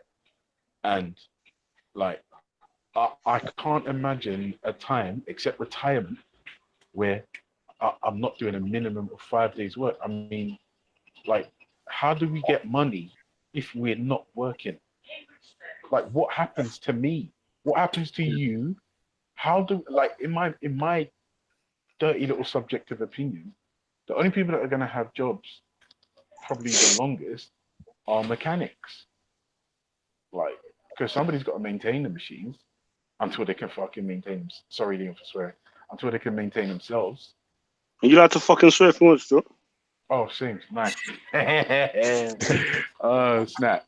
Yeah, no, because it's we're on a slippery slope, bro. And I'm telling you, like, I know it's pessimistic, and I've repeated myself like 4 times, but I can't stress the importance of what I'm saying, right? Terminator 2 is exactly how this ends. Forget the Matrix and all that fanciful nonsense. Terminator 2 is exactly how it's going to end. Think about all the movies that have come out in the past that have been about the future. Like technology's kind of been dictated by what we've seen in the movies. Like since Back to the Future 2, we've been trying to get hoverboards, and Minority Report, we're trying to get like interactive interfaces, and like just look at the technology in just mobile phones. In just mobile phones, right? And now we're integrating AI into we're turning right here, yeah? Yeah, nice one. Yeah. We're integrating AI into something like a phone. Now, I would ask anyone on the panel or anyone in the chat, if you're not on holiday in some sort of like tropical paradise, if you're in the UK and you're going about business, can you live without your phone? If the answer is yes, you're a special person and you just busted up my whole argument, right? But the majority of us can't. Now, we've integrated AI into that situation where the AI is trying to help you make decisions, right? How long before you switch it off and you're just like, the AI is going to do it? And then how long before the AI says, you know what, fuck Leon, I'm just going to like start rolling the camera and capture what I think is going to be whatever the best content might be. It's crazy stuff. We're in big trouble. We're in big trouble. They had what is it? I think they sold the first piece of AI art quite recently. There was I think it sold for like a couple 100,000. Yeah, it's creating art as well. But I think content creation is a whole nother level. I don't think they're going to replace us just yet. But yeah, what you're talking about is fully automated luxury communism. It's this idea that actually, the far left, as some people would say, have come up with. It's like, okay, cool. So automation's like on the horizon. So why don't we embrace it and work 1 day a week or 2 days a week? I think Aaron Bastani, the guy from Novara Media, he's written a book about it, I think. But it's been like, Forbes have also, I'm reading an article now, technology trends that Forbes are kind of paying attention to. And I think some like political systems have kind of got to prepare themselves. I don't know what Christianity's got to say about it. I haven't got much to say on that side. But the possibility for like benevolent AI is there. I mean, you say there's AI on your Hello? I don't know what just happened, but I can't hear Yeah, I anything. can't hear you, bro. Can't hear you. Your things cut off from the machines ain't being benevolent to you still. Yeah, they're not, man. The machines, the machines are doing me bad. But yeah, I mean, the algorithms are working. It's how much we want to kind of be driven by those algorithms, how aware we are of the AI that's around us at the moment, and how much we choose to kind of delegate to the AI. Like, there's a whole number of questions, ethical questions, also I suppose economic questions, political questions that need to be asked. But I think it's probably a separate show. You should get that Mustafa guy. I would challenge anybody to just go and investigate how much Google knows about you personally, right? Just it's mind-boggling. Now, obviously, they're Google, but they're using algorithms to find out who you are, what you like, when you cut your hair, when you're most likely to go out and buy clothes, what type of car you're likely to buy. It's mad. Have you ever looked at your location history? No, I delete that every day, man. Every single day. Because what I didn't like was I logged into my Google the other day and it was like, you live near SW. And I was like, I didn't give you that information. I didn't give it to you, but obviously something I clicked was like, Ultra Funky, that stupid pussy, he's in Battersea. And I'm like, wait, no, I'm not comfortable with this. The amount of information that you input, that you voluntarily put into your phone. Madness. If I don't use Facebook anymore. That information gets into someone's hands who wants to be malicious, fam. You're done out here. You get me? You're basically done out here still. Finished. That's So why. like, but Listen, enough of those whistleblowers, and they tell you like anything that you're not happy for the world to know, don't put the information out there, innit? Like, yeah, I agree. I just like agree. that. And if you're gonna use the internet and all those things like that, make sure that anything you put out is what you're happy for the world to know, innit? Yeah, that's it. Leon, give me 2 seconds, man. Work is killing me, man. Sorry, bro. Say nothing. Yeah, man. I might look off this thing anyway, man. What's the rest of the panel saying still, car? Man, I gotta go do something still. What's the people saying? Yeah, big up, man. I'm gonna head off as well. Yeah, enough respect for the show, Leon. Yeah, big up content over everything. You know, keep up the good working. I know. I'm gonna send you that link ASAP still when Bob the Builder comes back on. You get me? Oh yeah, because I'm gonna demolish him with his doctrine. He's gonna finish him still. That would have made him apostate. Them Oh yeah, questions there, you big get me? time. Because the white people are always gonna say, "Oh, that doesn't matter." They're always gonna say that.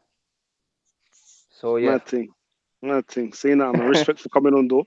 All right, bless Yeah, up. big up Old Hickory, man. Big up the panel. I definitely thank you. Big up Old Bless up. Hickory, done know. Yeah, man. Peace. We are, man. Peace. Have a great weekend. Peace. Peace to the Wave Gang in the chat as well, man. Respect for everybody commenting, liking up the thing, sharing up the thing. Peace to everybody dashed in peas into the Benny front. You get me? Don't know Chucky. We out, man. Peace. Until next time.